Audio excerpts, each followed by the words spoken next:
নমস্কার, শুভ সন্ধ্যা। আজ আমরা রাত্রি 8টা থেকে লাইভটা শুরু করলাম, কারণ আমাদের সবাইকেই কাজ করতে হয় এবং দিনের সব কাজকর্ম মিটিয়ে আমাদেরকে এই লাইভটা আসতে হয়, যে কারণে এবার থেকে চেষ্টা করব আমরা লাইভটা 8টায় করতে। যাই হোক, আজকে যে দুজন গেস্ট আমাদের আছে তার মধ্যে একজন হচ্ছে আমার বিশেষ ভালোবাসার অনেক, যার পরিচয় দেবার মানে এটা আমার কাছে দুঃসাহসী বলবো। এই মুহূর্তে অনেক এমন একটা জায়গায় আছে, ওর কাজটা মানুষের কাছে অতিরিক্ত পরিচয় পেয়ে গেছে, যেটা ফ্যাশন ইন্ডাস্ট্রিকে ভবিষ্যতে অনেকটা দূর এগিয়ে নিয়ে যাবে। আর সাথে আমাদের আছে দীপিকা, দীপিকা বিশ্বাস, বাকিটা ওই বলবো, একজন মেকআপ আর্টিস্ট। অলসো দুজনেই এখন একটা অর্গানাইজেশন তৈরি করে ওরা এখন ভালো ভালো শুট করছে। যাই হোক, প্রথম আলাপ করাই অনিকের সাথে। অনেক নমস্কার, নিজের ইন্ট্রোডাকশন দে। আমি অনিক অনিক ত্রিবেদী নামেই সবাই চেনে আমাকে। আর থাকি লেকটাউন। ইন্ট্রোডাকশন বলতে আর কাজকর্ম পরিচয় এগুলো তো সব যারা যারা আমাকে চেনো তারা তারা তো জানোই, আর যারা চেনো না তাদের জন্য বলি আমি একটা খুব ছোট্ট পুচকে একটা ফটোগ্রাফার, টুকটাক এদিক ওদিক বড় বড় মানুষজনদের সাথে মিশে এবং তাদের থেকে অনুপ্রেরণা পেয়ে কিছু করার চেষ্টা করছি, নতুন কিছু দেওয়ার চেষ্টা করছি, কিছু কন্ট্রিবিউট করার চেষ্টা করছি, এটুকুই। আলাপ করাই দীপিকার সঙ্গে। দীপিকা, নমস্কার, আমি দীপিকা বিশ্বাস। আমি দীপিকাস মেকওভার নামে পরিচিত। কতটা পরিচয় পেয়েছি কাজের জন্য জানি না, তবে জেডিদার থ্রুতে অনেক কাজ পেয়েছি, অনেক নিজেকে গ্রুম করার চেষ্টা করছি এবং প্রতিনিয়ত কাজটাকে শিখছি, জানছি, করার চেষ্টা করছি। এখনো অনেক ছোট, সবার থেকে শেখার চেষ্টা করছি। আমি বড় বড় সব মেকআপ আর্টিস্টদের থেকে নিজেকে, তাদের থেকে কিছু কিছু নিয়ে নিজেকে তৈরি করার চেষ্টা করছি। এখনো আমি কিচ্ছু হয়ে উঠিনি। আমি চেষ্টা করছি আপনাদের খুব সুন্দর একটা মেকআপের জায়গায় নিয়ে যেতে চাই এবং আমাদের দুজনের কাজ দিয়ে এখন আমরা এই সময় একটা অর্গানাইজেশন চালাচ্ছি, যার নাম হচ্ছে বাঙালিয়ানা অ্যাজ দীপিকাস মেকওভার। সেখান থেকে নিজের পরিচয়টাকে আরো বৃদ্ধি করতে আমি এসেছি দীপিকা মেকওভার নিয়ে। ভেবেছিলাম গলা দিয়ে আওয়াজ বেরোবে না, এটাই জেডির মজা, এটাই কমফোর্ট জোন। যখন আমরা আমাদের নিজেদের পরিবারের সাথে থাকি তখন যেমন আমাদের কোনো কিছুতে ভয় লাগে না, সেরকমই একটা পরিবারত্ব আমি ক্রিয়েট করার চেষ্টা করি। লাইভ শুরু হওয়ার আগেই বিশাল জোরে বকা খেয়েছে আমার কাছে, বাট ভেবেছিলাম গলা দিয়ে আওয়াজই বেরোবে না।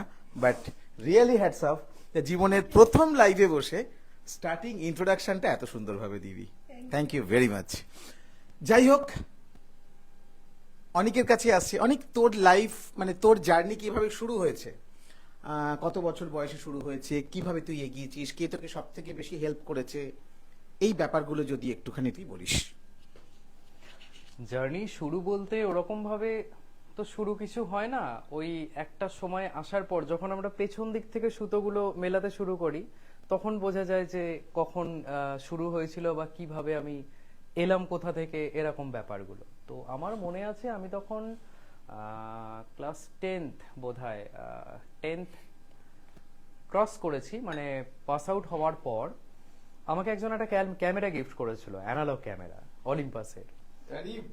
ঠিক আছে, তো সেখান থেকেই আস্তে আস্তে আমার ফটোগ্রাফির প্রতি ন্যাক আসা শুরু আর কি। তো তখন এরকম কিছু এত সাবজেক্ট বা এত অর্গানাইজড ওয়েতে ছিল না, ছিল বিক্ষিপ্ত ভাবে, মানে ব্ল্যাক এন্ড হোয়াইট গরিব মানুষের ছবি তুলছি রাস্তায় গিয়ে, স্ট্রিট ফটোগ্রাফি। বয়স কত রে? আমার বয়সটা হচ্ছে ডিপেন্ড করছে কে জিজ্ঞেস করছে তার উপর ডিপেন্ড করে। তো অন ক্যামেরায় ওটা বাবা জিজ্ঞেস করছে, বল। ঠিক আছে, বয়সের ব্যাপারটাই আসছি, আগে এই জার্নিটা বলে যে ক্যামেরার নাম বললি সেই ক্যামেরা যদি হয় তাহলে তোর বয়স তো মোটামুটি 30 আপ। হ্যাঁ, মোটামুটি ওরকম ধরে নিতে পারো। আমি এতদিন জানতাম তুই আর আমার ছেলে দেবজয় মনে হয় সমবয়সী। না না, আমি একটু পুরোনো দিনের মানুষ এবং আমি এজ মিরাকেল পন্ডসের ক্রিম মাখি, তো এজটা বোঝা যায় না, বয়স আটকে আছে। ভেরি গুড, কন্টিনিউ আচ্ছা, হ্যাঁ, তো সেইখান থেকে জার্নি শুরু। এবার ফুল, পাখি, প্রজাপতি যেগুলো হয়, মানুষ শুরুতে যখন সাবজেক্ট না পায় তখন সে প্রকৃতিটাকেই নিজের ক্যানভাস বানিয়ে নেয়। তো সেখানে না ছিল আমার লাইটের সেন্স, আমি ন্যাচারাল লাইটে ছবি তুলতাম, আস্তে আস্তে আমি দেখছি আমার ছবির সাথে যে ছবিগুলো আমি ওয়ালপেপারে দেখছি মানে কম্পিউটার বা মোবাইল স্ক্রিনের, সেগুলোর মধ্যে ডিফারেন্স কি, তো দেখলাম huge heaven and hell difference. তো তারপর আস্তে আস্তে সেটাকে স্টাডি করা, সেলফ স্টাডি করা, এবং সেখান থেকে আস্তে আস্তে গ্রো করা, শেখা, নিজেকে আপডেট করা। আমি বিভিন্ন রকম অ্যাঙ্গেল থেকে বিভিন্ন রকম লাইট এক্সটার্নালি ইউজ করে দেখতে শুরু করলাম যে কিভাবে কিরকম করে তুললে, কোন ওয়েতে তুললে, কিভাবে সেটাকে পোস্ট প্রসেসিং করলে। মানে দেখো, এডিট তো মোটামুটি এখন যা ফোন আর অ্যাপস করে দিয়েছে সবাই করতে পারে, কিন্তু সেখানেও কিছু ছবির মধ্যে না ডিফারেন্স থাকে। মানে কোনো কোনো ছবি ডকুমেন্টেড হয়, হ্যাঁ ভালো এসছে ছবিটা, আর কোনো কোনো ছবি থেকে ওয়াও, এই যে ওয়াও ফ্যাক্টরটা ক্রিয়েট করা, এখানে একটা কিন্তু বিশাল ফিজিক্স লুকিয়ে আছে, লাইট ফিজিক্স। এবং নিজের আনুষঙ্গিক। কাজ দেখে নিজেকে প্রেমে পড়তে হবে, নিজের কাজ দেখে নিজেকে বলতে হবে বাহ আমি এটা ভালো কাজ করেছি। একদম একদম একদম। তোকে এই প্রফেশনে সব থেকে বেশি সাহায্য কে করেছে? আমাকে এই প্রফেশনে সব থেকে বেশি সাহায্য করেছে আমার ফ্যামিলির মধ্যে যারা মানে যত মেম্বার্স আছেন তাদের প্রত্যেকের কাছে আমি কৃতজ্ঞ, কারণ আমাকে কখনো এই ইভেন্ট শেষ করে রাতে কেন বাড়ি ফিরছি এর জন্য কাউকে জবাবদিহি করতে হয়নি ফ্যামিলি। আচ্ছা, তার থেকে বড় কথা হচ্ছে এই যে আমাদের বিভিন্ন সারা ভারতবর্ষ জুড়ে ঘুরে ঘুরে করতে হয়, আজ দিল্লি, কাল রাঁচি, পরশু, মানে আমি basically wedding photographer, core wedding ফটোগ্রাফিটাই এটাই করি। হওয়া উচিত। হ্যাঁ, ওখান থেকে না করলে পয়সা আসবে না ভাই।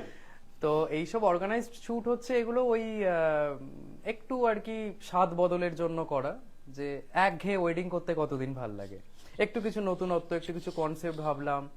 এবার ক্লায়েন্টকে বললে তো সে বিয়েতে ওইসব কিছু ইন্ট্রোডিউস করবে না, তাদের একটা রিচুয়ালস থাকে, ফটোগ্রাফিটা হচ্ছে তাদের একটা পার্ট অফ ওয়েডিং আর কি। ঠিক ঠিক ঠিক ঠিক। কিন্তু এইগুলো কি মানে নিজের মাথা থেকে যে ক্রিয়েটিভ আইডিয়া গুলো বেরোয়, এবং দীপিকার সাথে ডিসকাস করে আমরা যে জিনিসগুলোকে নতুন দেবার চেষ্টা করি, হ্যাঁ লোকে যেন দেখে বলে যে হ্যাঁ এইটা একটা কাজ হয়েছে, এইটাকে কপি করবে তখন তারা। তো এই জিনিসগুলোই আর কি মানে মেন করার জন্য এই কনসেপচুয়াল বা এই ধরনের অর্গানাইজ শুট আয়োজন করা। যাই হোক, দীপিকার কাছেও সেম প্রশ্ন আসবে যে দীপিকা তোকে এই তোর জার্নি কবে শুরু, কিভাবে তুই এই প্রফেশনে এসেছিস? তুই তো একটা মানে এক কথায় একটা হাউসওয়াইফ, ছানাপোনার মা, তুই এই প্রফেশনকে কিভাবে ম্যাচ করালি, কিভাবে শুরু করলি সেটা তোর থেকে জানতে চাইবো। তার আগে জাস্ট একটু কমেন্টস গুলো পড়ে ফেলি। সেটা হলো আমাদের রুমা বৌদি, রুমা দাশগুপ্ত, উনি লিখছেন গুড ইভিনিং সবাই, গুড ইভিনিং বৌদি, গুড ইভিনিং বৌদি। ইন্দ্রনীল পাল লিখেছে ভাই কলকাতাতে কাজের অবস্থা ভালো না, কি করা যায় জেডি? দাদা আমি কথা দিচ্ছি এই বছর বসন্ত উৎসব পার করে মার্চের 30 তারিখের মধ্যে ফ্যাশন ইন্ডাস্ট্রিতে একটা রেভলিউশন অ্যান্ড এভিলিউশন বোথ আনতে চলেছি। ফ্যাশন ইন্ডাস্ট্রি সব থেকে বড় জিনিস যেটা নেই আমাদের কাছে, না আছে গার্জিয়ান, না আছে ব্যাকরণ, কিচ্ছু নেই আমাদের কাছে, কিন্তু আমরা ঘুরে বেড়াচ্ছি, আমরা একটা ইন্ডাস্ট্রি চালাচ্ছি। এবং আমি সেটাকে করার জন্য লাস্ট 12 বছর ধরে চেষ্টা করছি। 2023 সাল পর্যন্ত অনেকটা সফলও হয়েছিলাম, কিন্তু আপনারা গুরুজনরা সবাই জানেন যে 2023 সালে আমার সঙ্গে একটা অ্যাক্সিডেন্ট হওয়ার কারণে আমি অনেকটা পিছিয়ে গেছি, মেন্টালি পিছিয়ে গেছিলাম। বাট সেই পেছনোটা হয়তো আজকে আমাকে অনেকটা বেশি এগিয়ে দিয়েছে। তো আগামী 2026-এর মার্চের 30 তারিখ আমার ডেডলাইন, তার মধ্যে আমি ফ্যাশন ইন্ডাস্ট্রিতে ভালো কিছু করার চেষ্টা করছি, এবং সবাই যাতে দিনের শেষে অ্যাটলিস্ট 3.5 থেকে 4,000 টাকা নিয়ে বাড়ি ফিরতে পারে, সেরকম একটা জগৎ তৈরি করার জন্য চেষ্টা করছি। থ্যাংক ইউ দাদা। ইন্দ্রনীল দা হচ্ছে আমাদের একজন বিশাল সিনিয়র একজন ফটোগ্রাফার, থ্যাংক ইউ দাদা। রিচা রয় লিখেছে ফলো মি, অবশ্যই ফলো করবো রিচাকে, সবাই ফলো করো। তাপস দাস আমাদের আইটা ক্লাবের একজন অলসো অ্যাডমিন, এবং নিজস্ব তাপস দার একটা গ্রুপও আছে। অনেকের সাথে আলাপ ছিল না, কিন্তু অসাধারণ কথা বলে, আর মার্জিত মানুষের কর্মদক্ষতা নিয়ে কোনো সন্দেহ থাকে না। ইয়েস, যবে থেকে আমি অনেককে চিনি তবে থেকে ওর চোখ নিচু করে কথা বলা, আস্তে কথা বলা, মানুষকে রেসপেক্ট দেওয়া, কিন্তু ক্যামেরা হাতে যখন পড়ে তখন কিন্তু কাউকে রেসপেক্ট দেয় না, ও শুধু নিজেকে রেসপেক্ট দেয়। জানি না এই ওয়ার্ডটা আমি সঠিক বললাম কিনা অনেকের জন্য। না, একদম। Thank you so much Tapas da এবং জেডিদা দুজন মানে আমি যখনই কোনো এরম টাইপের কথা বলি দেখুন আমার গুজবাম্পস। ইয়েস, কারণ এটা আমার একটা স্বপ্নের পার্ট। তো যাই হোক, তন্দ্রিমা মাঝি, তন্দ্রিম মাঝি আমাদের কাপালিক আমাদের ক্যান্ডিডেট কাপালিক সেজেছিল। আচ্ছা আচ্ছা মানে আচ্ছা আচ্ছা আচ্ছা আচ্ছা। খুব হিট হয়েছিল ছবিটা। আমি কিন্তু দেখছি সবাইকে, প্রথম থেকে আমি আছি। Thank you thank you thank you. Rituparna Sengupta লিখেছে, গুড ইভিনিং সবাইকে, কেমন আছো তোমরা? খুব ভালো আছি। ইন্দ্রনীল পাল লিখেছে, ভিক্টোরিয়াতে ফটোশুট হচ্ছে শুনলাম, কিছু করা যায় কি? ইনসাইডে গতকাল একটা ফ্যাশন শো হচ্ছে। ও হ্যাঁ হ্যাঁ হ্যাঁ, একটা ভিক্টোরিয়াতে আগামীকালকে একটা প্রোগ্রাম আছে। এটা মনে হয় কোনো সেলিব্রিটির কাজ, এখানে মনে হয় না সাধারণ মানুষকে ঢুকতে দেবে। তবুও দাদা আপনি একবার রাত্রিবেলা আমাকে মনে করাবেন, আমি চেষ্টা করছি স্পেশাল কিছু ব্যবস্থা করার। যাই হোক, এবার দীপিকাকে উত্তরটা দিতে হবে। দীপিকা, কিভাবে তোর এই জার্নি স্টার্ট? প্রশ্নটা মনে আছে তো? জার্নি স্টার্ট বলতে আমি ছোটবেলা থেকেই মেকআপ জিনিসটাকে খুব ভালোবাসি। মেকআপ কোনো একটা আর্টের প্রতি, মানে কিভাবে আমি হাতে মেহেন্দি পরাবো, সবসময় এই দিকটাই আমাকে টানতো। যখন আমি মায়ের সাথে পার্লারে যেতাম, তখন আমি পার্লারে কিভাবে কাজ হচ্ছে, কিভাবে করছে, এমনকি একদিন আমি দিদিকে ডেকেও বললাম, আমি তোমার কলকাটা করে দেবো। বললো, তুমি পারবে? ক্লাস 9-এ পড়ো। আমি বললাম, হ্যাঁ আমি পারবো। তো সেদিনকে একটু কনফিডেন্টলি করেছিলাম। তারপর থেকে মা বলতো পড়াশোনায় মন দাও, কিন্তু আমার তো মন চলে যেত খালি ওই মেকআপেই। তো আমার বাড়ি থেকে, আমার বাড়ির তীরসীমানায় কেউ মেকআপ আর্টিস্টও নেই, আর কেউ ফটোগ্রাফারও নেই। তো যাই হোক, বিয়ে হলো। বিয়ের পর আমার এই স্বপ্নটাকে বাস্তবায়িত করলো আমার হাজবেন্ড। তো আমার হাজবেন্ডের হাত ধরে আমি এই জগতে পা রাখি। আমাকে উনি বিউটিশিয়ান শেখায়। তারপর আমার ভীষণ প্রিয় আমার গুরু লিপি ম্যামের কাছে আমার স্বপ্ন ছিল, তার কাছ থেকে আমি মেকআপ কোর্স কমপ্লিট করি এবং অনেকের কাছ থেকে ওয়ার্কশপ নিই। তো এইভাবেই আমি এই জার্নিতে আসি। তখন আমার মেয়ের বয়স 6 মাস। সেখান থেকে আমি 15 বছরের একটা মানে 15 বছর আমার মেয়ের বয়স। সে এখন মাধ্যমিক দেবে। 15 বছর ধরে ইন্ডাস্ট্রিতে আসিস? না, আছি টুকটাক করে। আমার ব্যাকে কোনো যে আমি জানি আমি কাজ করব, আমি শিখবো, আমি করব, এই নাকি আমাকে সবাই চিনুক জানুক, সেটা এখন এসছে দাদা। মানে ওটা কোন সময়ের পর থেকে? মানে আমি 2021 থেকে একদম পুরোপুরি এই ইন্ডাস্ট্রিতে মানে এসছি, যে ব্রাইডাল করছি, পার্টি মেকআপ করছি। তার আগে থেকে মানে পাড়ার টুকিটাকি বউরা যাচ্ছে, শাড়ি পরিয়ে দিচ্ছি, সাজাচ্ছি, এগুলো নিয়ে চর্চা করতাম। তারপর হাজবেন্ড আমাকে 2021 সালে থেকে আমাকে শেখায়। তার প্রতিটা কোর্স কমপ্লিট করতে আমার হাজবেন্ডই আমার এই স্বপ্নটাকে বাস্তবায়িত করেছে। আর সে না হলে, তার কথাটা কেন বলছি বারবার, তার সংসার থেকেই আমি বেরিয়ে কাজটা করছি। এই কারণে। আর আরেকটা আমার 7 বছরের বাচ্চা আছে। তো দুটো বাচ্চাকে সামলে ঘর বাইরে সংসার করে নিজের স্বপ্নটাকে উড়ান দেওয়ার চেষ্টা চালিয়ে যাচ্ছি এবং চালাবো। কারণ আমার মনে একটাই প্রশ্ন, আজকে আমার ছেলে মেয়ে পড়াশোনা করে শিক্ষিত হয়ে চাকরি বাকরি করবে, সব করবে, কিন্তু আমার স্বপ্নটাও তো রয়েছে। আমি বাড়িতে বসে আমি মেকআপটাকে নিয়ে কিছু করব। এটাই আমার ছোট্ট একটা, মানে আমি এর মধ্যেই বেঁচে থাকতে চাই। তারা তাদের জবে ঠিক থাকুক, আমি আমার বাড়িতে এটা নিয়েই চলতে চাই। আর আমাকে আবার বলছি, দাদার হাত ধরে আমি সেপ্টেম্বর মাসে গত বছর দাদার এই ইন্ডাস্ট্রিতে পা রাখি। তো তারপরে তো অনেককে পাই, অনেক গল্প আরো আছে, আপনারা শুনতে থাকুন। দাদা প্রশ্নের বান ছুড়বে, আমি উত্তর দেব। খুব একটা গুছিয়ে বলতে পারি না। এতক্ষণ জানতাম দীপিকা মেকআপ আর্টিস্ট। তার প্রিভিয়াস পরিচয়ে দীপিকা একটা মা, সংসারী মানুষ। মেকআপ আর্টিস্টটা স্পেশাল ব্যাপার ওর কাছে। আজকে একটা নতুন মোড়ক যোগ হলো, সেটা দীপিকা খুব ভালো কথাও বলে এবং অন ক্যামেরা গুছিয়ে। না, এটা অনেকের সাথে থেকে, তোমাদের সাথে থেকে, অনেক তো ভীষণ গুছিয়ে কথা বলে। ওকে একটু কপি করি মাঝে মাঝে। অনেক খুব ভালো লেখে। ও বলে মানে কতটাও কথা বলে আমি খুব একটা মানে শুনিনি, ওকে খুব একটা কথা শুনিনি। তবে ওর লেখাগুলো ভীষণ মানে মানুষকে টাচ করে। আমি এত কিছুর মধ্যেও ওর কিছু লেখা আমার এখনো মনে আছে, যেগুলো আমি স্ক্রিনশট করে করে রেখে দিয়েছি। মেবি আমার উদ্দেশ্য দুটো বা তিনটে আমার উদ্দেশ্যে লেখা ছিল এবং ও যখন কাজের পর সেই কাজটা নিয়ে একটা রিভিউ লেখে, সেইটা আমার কাছে সবটাই সেভ আছে এই এই আইপ্যাডের মধ্যেই আছে। যাই হোক, তাপসদা লিখেছে মেকআপ আর্টস একটা বড় বড় কাজ দীপিকা। মেকআপ আর্টিস্ট আমাদের ফটোগ্রাফিতে একটা গুরুত্বপূর্ণ ভূমিকা পালন করে। একদম দাদা, এটা ভীষণ সঠিক কথা যে একটা মেকআপ আর্টিস্ট আর একটা ফটোগ্রাফার দুজনের মেলবন্ধনটা যেটা আজকে ওদের দুজনের মধ্যে তৈরি হয়েছে, যে কারণে আমি নিজে থেকে ওদেরকে ফোন করেছি যে আয়, সঠিক সময় এটা।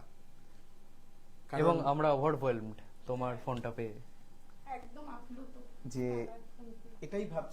এটাই ভাবছিলাম যে যেভাবে ওরা একটার পর একটা ভগবানের আশীর্বাদে কাজ করে যাচ্ছে। বেঙ্গলি কমিউনিটিতে যদি দুজন একসাথে কাজ করে তাদের সব থেকে বড় সমস্যা যেটা হয় সেটা হলো অস্তিত্বের লড়াই চলে একটা।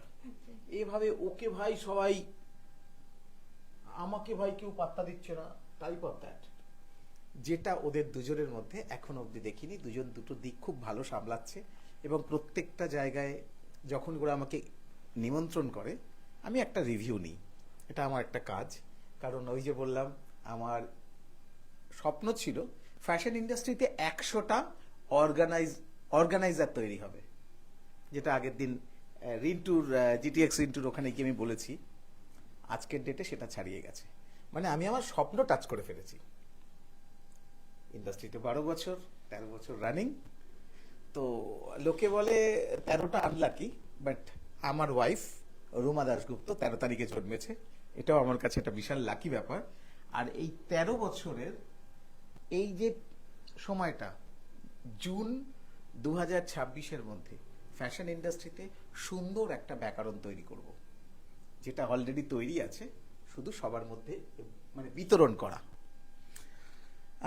তন্দ্রিম মাঝি লিখেছে আমার প্রথম কাজ দীপিকার হাত ধরে, হঠাৎ একদিন রাত্রে এই নিয়ে আলোচনা, তারপরেই যাত্রা একটু শুরু করলাম, গিয়া আলাপ হলো অনিকদা আর কি বিয়ার্ড দাড়িওয়ালা হ্যান্ডসাম দাদার সাথে। ওই এই তোমার কথা বলছো, হ্যাঁ? বিরাট দাড়িওয়ালা কে handsome সেটা? দাদা। তুমি দাড়ি তোমার। এই যে খুব ভালো লেগেছিল আবার কাজ করে। আবার দ্বিতীয়বার কাজ করলাম, নিজের কাছের পরিবারের একটা ফিলিংস আসে তখন। কে বলতো এটা? তন্ত্রিম মাঝি যে হচ্ছে Candidate. আমার ক্যান্ডিডেট, মানে ক্যান্ডিডেট ও আমাকে কোথায় দেখেছে? তুমি গেছিলে তো আমাদের শোতে। যখন আমার শুট হয়, ফার্স্ট আগমনী শুটে আচ্ছা আচ্ছা আচ্ছা আচ্ছা আচ্ছা। আর এবারের ও খুব ড্যাশিং। তন্দ্রিমের ছবি দেখাচ্ছি এখানে। ছবি একটু দেখাও। এইটা তন্দ্রিম। এইটা এই যে তন্দ্রিম। আচ্ছা আচ্ছা আচ্ছা আচ্ছা আচ্ছা আচ্ছা আচ্ছা। খুব সুন্দর গানও করে। হ্যাঁ হ্যাঁ, বাইরে দাঁড়িয়ে ছবি তুলেছিলাম ওর সাথে আমি। হ্যাঁ, তন্দ্রিমের সাথে আমি বাইরে দাঁড়িয়ে ছবি তুলেছিলাম। যখন মানে সেদিনকে লাস্ট যেদিন তুমি গেলে ওর মেকআপ। তাপসদা লিখেছে দীপিকা ও অনেককে অনেক শুভেচ্ছা জানাই। থ্যাংক ইউ তাপস দা। অনেক সিনিয়র মানুষ, ফটোগ্রাফার হিসাবেও অনেক সিনিয়র উনি। যোগাযোগে থাকিস তাপসদা। খুব সুন্দর অনুষ্ঠান হচ্ছে, থ্যাংক ইউ দাদা। কিছু জানতে পারবো, দাদার হাত ধরেই আপনাকে পেলাম, তাই তো অনেক। একদমই তাই। পৃথা তাপস দাও ব্যানার্জি- ভালো থেকো। একদম। Pritha Banerjee, good evening everyone. Pritha হচ্ছে আমাদের আইটা ক্লাবের আরেকজন অ্যাডমিন, যে যেখানেই বসে থাকুক সেখান থেকে ও এই টোটাল লাইভটা পরিচালনা করে। এখানে হয়তো কেউ দেখতে পাচ্ছিস না, কিন্তু তারা কিন্তু সবাই কাজ করে যাচ্ছে। মেঘনাথ। ভালো মেয়ে পৃথা, আমার সাথে পরিচয় আছে, বন্ধুই বলতে পারো।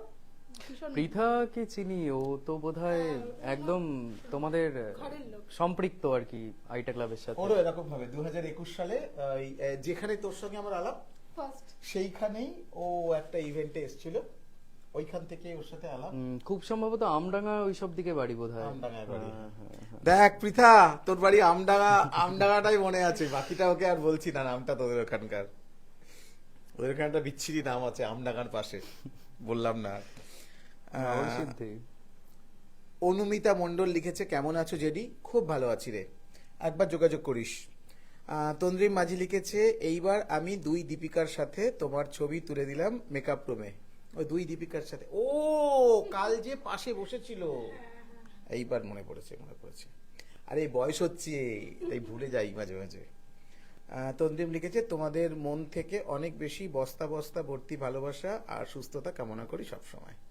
বাহ, এও তো খুব ভালো কথা বলে, ভেরি গুড। যাই হোক, অনেককে এবার জিজ্ঞেস করছি, অনেক এই বলো। ফ্যাশন ইন্ডাস্ট্রি রিলেটেড, মানে তুই তো কাজ অনেকদিন ধরেই করছিস, হঠাৎ করে তোর কাজের গতিটা বাড়লো, সেই গতি বাড়ার ব্যাপারে যদি কিছু বলিস, এবং সেই সময় সীমাটা কোন সময়ের পর থেকে তোর হঠাৎ করে গতিটা বাড়লো? গতি বাড়ার ব্যাপারটা সেরকম বলার মতো কিছুই না।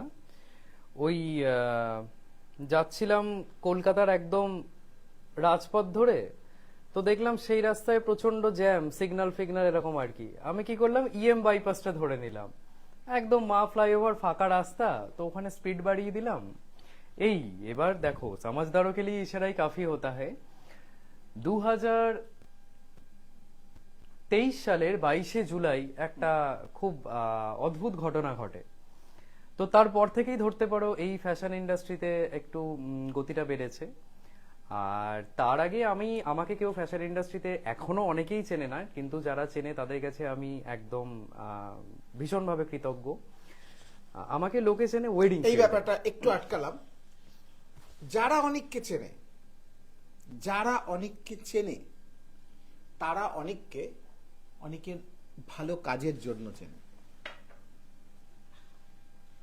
মানুষ নাম করে, মানুষের পরিচিতি তৈরি হয়, সেই পরিচিতিটা কিসের উপরে ভিত্তি করে তৈরি হচ্ছে সেটাও একটা বড় সাবজেক্ট। একদমই তাই। অনেককে যারা চেনে তারা প্রতিজন বয়সে অনেক বড় হলেও অনেকের ছবি নিয়ে কিন্তু তারা আলোচনা করে। কারণ আমি যেহেতু দিনে একটা অফিসিয়াল মিটিং আমাকে ফটোগ্রাফার বা ইভেন্ট অর্গানাইজারদের সাথে করতে হয়, একটা মিটিং হলেও করতে হয়, সেখানে অনেক কিন্তু কোনো না কোনো ভাবে ঢুকেই পড়ে। আর সিনিয়রদের মধ্যে মানে এই মুহূর্তে অনেকের যেটা বলবো,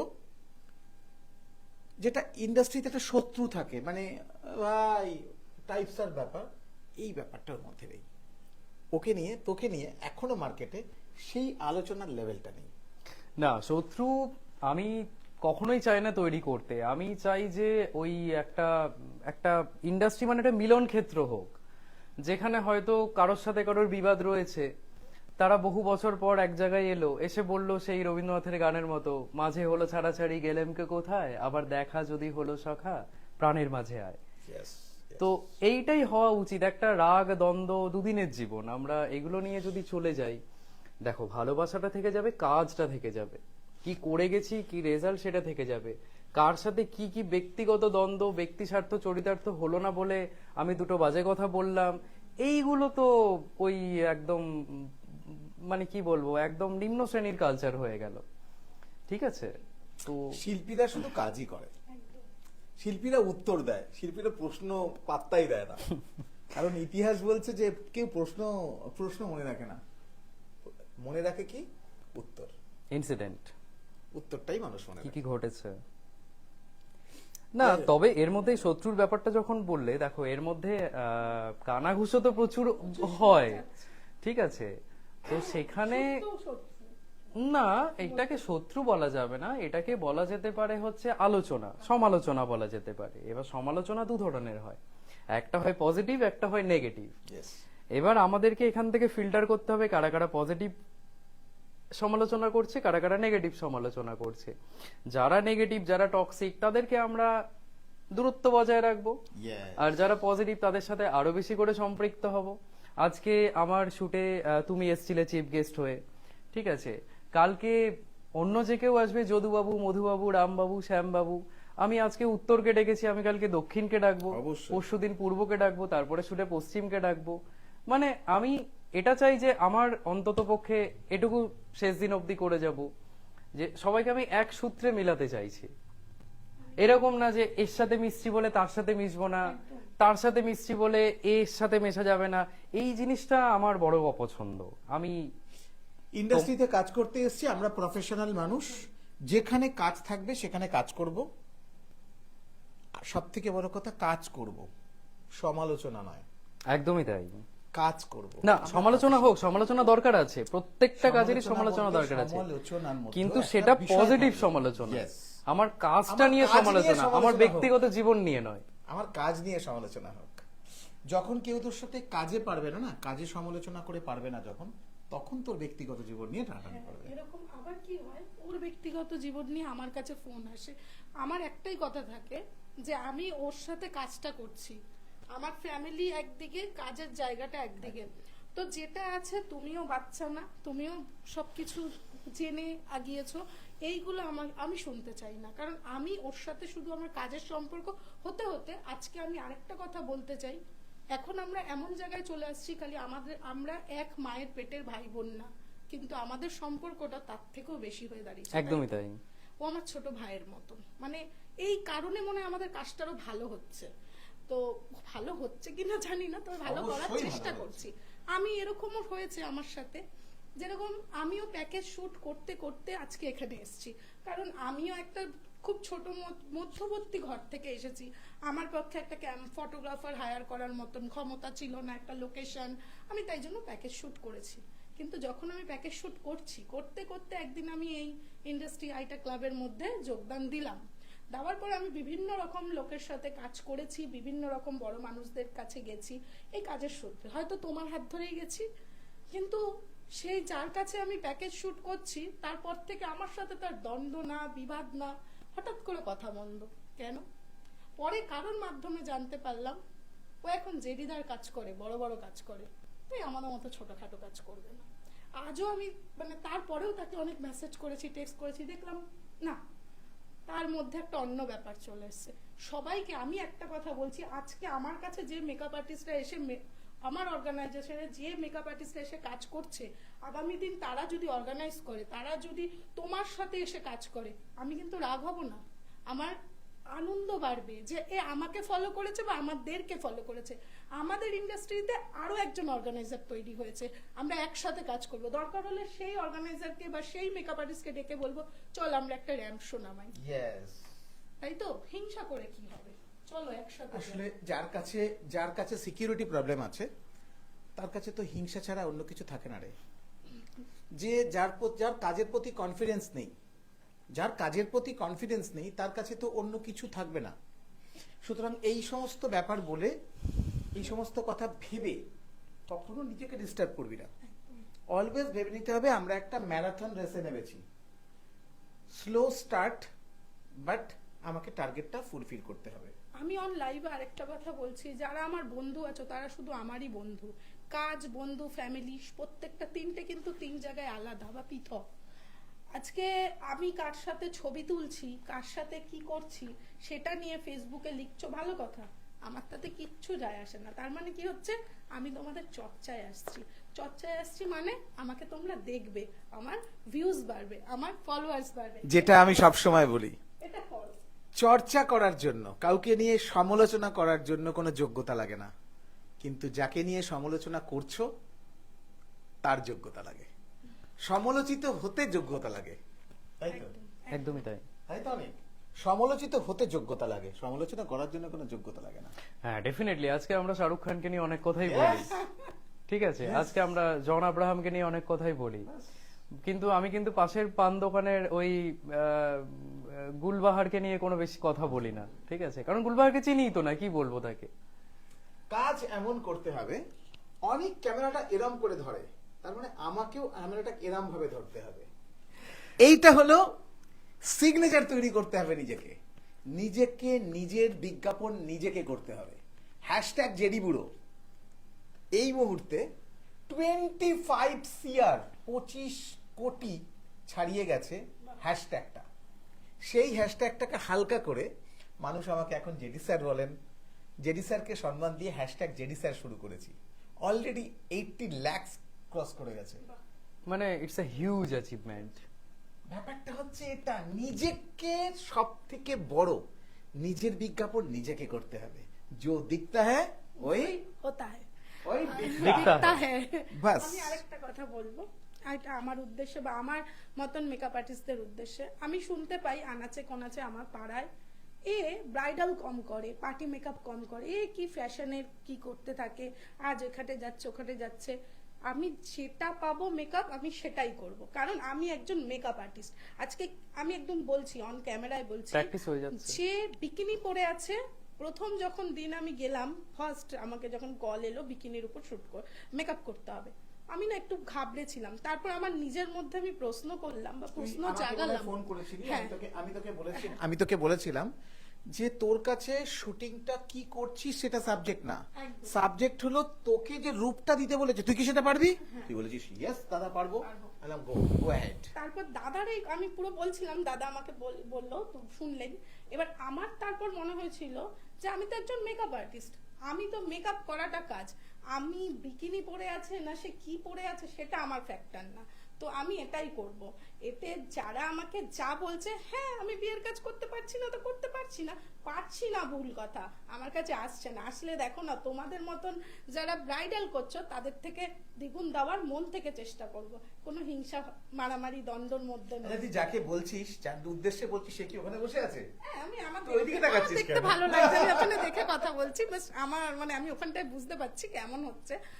সেটাই হচ্ছে ব্যাপার, সেটাই হচ্ছে ব্যাপার। যেটা আমি বলতে চাইছি যে আজকে অনেক বলল আমি ওয়েডিং ফটোগ্রাফার, ও ওয়েডিং ফটোগ্রাফার থেকে এখন অনেক কিছু করছে। আজকে একটু আগে দেখলেন, মানে ও একটা বাচ্চার ছবি, মানে আমি এরকম ভাষায় কথা বলি, আমি এত মাখন টাখন লাগাতে পারি না। বাচ্চার ছবি, তার মানে কি ও অন্নপ্রাশনের ছবি, তো ওয়েডিং থেকে বেরিয়ে অন্নপ্রাশন, তারপরে কি করছে ও এখন আগমনী শুট করছে, মা দুর্গা তৈরি করছে, মানে আমি তৈরি করছি, ও মা দুর্গাকে ছবি করছে, রূপ দিচ্ছে, ধরে রাখছে। সব রকম করছে, সব রকম করছে। এবার এরপরে আমি যে বলতে চাইছি, সবাই তো অর্গানাইজাররা ড্রেস ভাড়া করে জুয়েলারি ভাড়া করে মেকআপ করছে, কিন্তু আমার কনসেপ্ট বা অনেকের কনসেপ্ট একটু আলাদা। আমরা চাই আমরা একটু হাতের ওপর ক্রিয়েটিভিটি করব, তাই তো একটু ড্রেসগুলোকে ভাড়া না করে আমরা কিছু ক্রিয়েট করব, ক্রিয়েট করে আমরা কাজটা করব। এরকম যদি করি, যেরকম আজকে আমি তন্দ্রিমের কথাই তোমাকে দেখালাম, কাপালিক ও যখন মানে আমাদের কাছে রেজিস্ট্রেশন করে তখন ওর আর আমার মধ্যে একটা ডিসকাশন হয়েছিল। আমরা এমনিতেই কাজের আগে আমাদের একটা সময় থাকে ডিসকাশন করার আগের দিন, তো ডিসকাশন করে ও আমাকে বললো তন্দ্রিমকে কি করানো যায়? তোকে ফোন করলে তুই ফোন ধরিস? তোরা ফোন না ধরে একটা অভ্যাস আছে না না না, যখন ব্যস্ত থাকি না, আমি ও করলে বুঝতে ধরে, পারে। বরং উল্টোটা হয়, ও মাঝে মধ্যে আমাকে না, ফোনে ও পায় না অনেকটাই একটু। দেখে, আমি একটু বাচ্চা কাচ্চা নিয়েও একটু দিয়ে থাকি, পরে কল ব্যাক করি। তো যেটা হচ্ছে তন্দ্রিমকে কি করানো যায়, ওর লুকটা এরকম, ও কোনোদিন করেনি।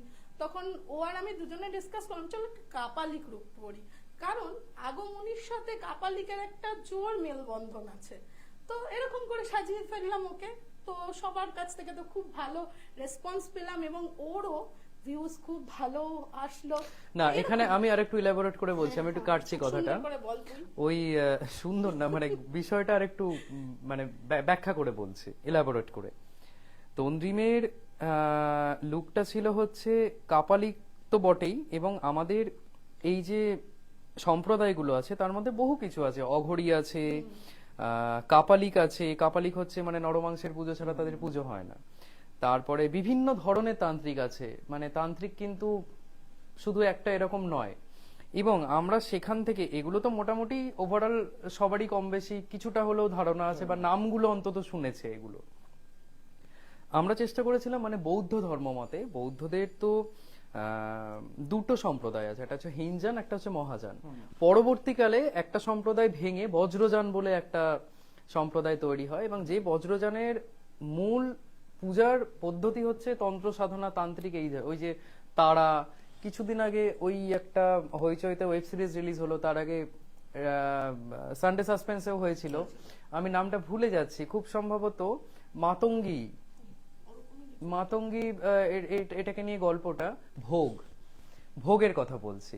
তো এই জাতীয় জিনিসগুলো আমরা চেয়েছিলাম এই পুজো অর্চনা এই ধরনের শুটের মধ্যে ইন্ট্রোডিউস করতে, কারণ এগুলো আমি ওয়েস্টার্ন শুটে একটা কাপালিক সাজিয়ে দিলাম, জিনিসটা খুব হাস্যকর হয়ে যাবে। তো এইটা নিয়ে, এইগুলো নিয়ে মানে জিনিসটা ডেপতে যাওয়া, মানে ফটোগ্রাফি এরকম নয় যে একটা যা হোক কিছু সাজিয়ে দিল, যা হোক কিছু ছবি তুলে দিলাম, হ্যাঁ ওরা রেজিস্ট্রেশন করছে, পেমেন্ট করছে, আমরা এটা তো আমরা চানাচুর বিক্রি করছি না, ঠিক আছে, বা এরকম মুদিখানা জিনিস নয় যে একটা যে ধকধকটা কোনো মারপেট কাজ করে দিয়ে করতে দিল। গেলেই, যে কোনো ভালো কাজ করতে গেলেই প্ল্যানিং লাগে। যেমন আমরা সবুজকে কি করলাম, আগেকার দিনে রাজবাড়িতেই কিন্তু দুর্গাপুজোটা হতো, আমরা তাই কি করলাম, রাজার একটা লুক দিলাম। ত্রিপুরা রাজা গোবিন্দ মাণিক্যকে ভেবেছিলাম একটু আমরা। দেখা, একটু মনে হয় দেখালে আমি দেখাচ্ছি। আচ্ছা, ও দেখাতে দেখাতে আমি একটু কমেন্টস গুলো পড়ে নিই।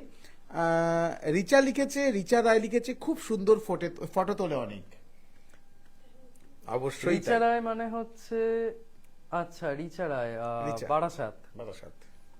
তাপসদা লিখেছে, আমি আর আমার গ্রুপ আপাতত একটা ব্যাড টাইম পার করছি, তবে হারবো না, ছাড়বো না। আমি কখনো বলি না পারবো না, আমরা হয়ে ফিরবো, আমরা পেরেছি, আবারও পারবো।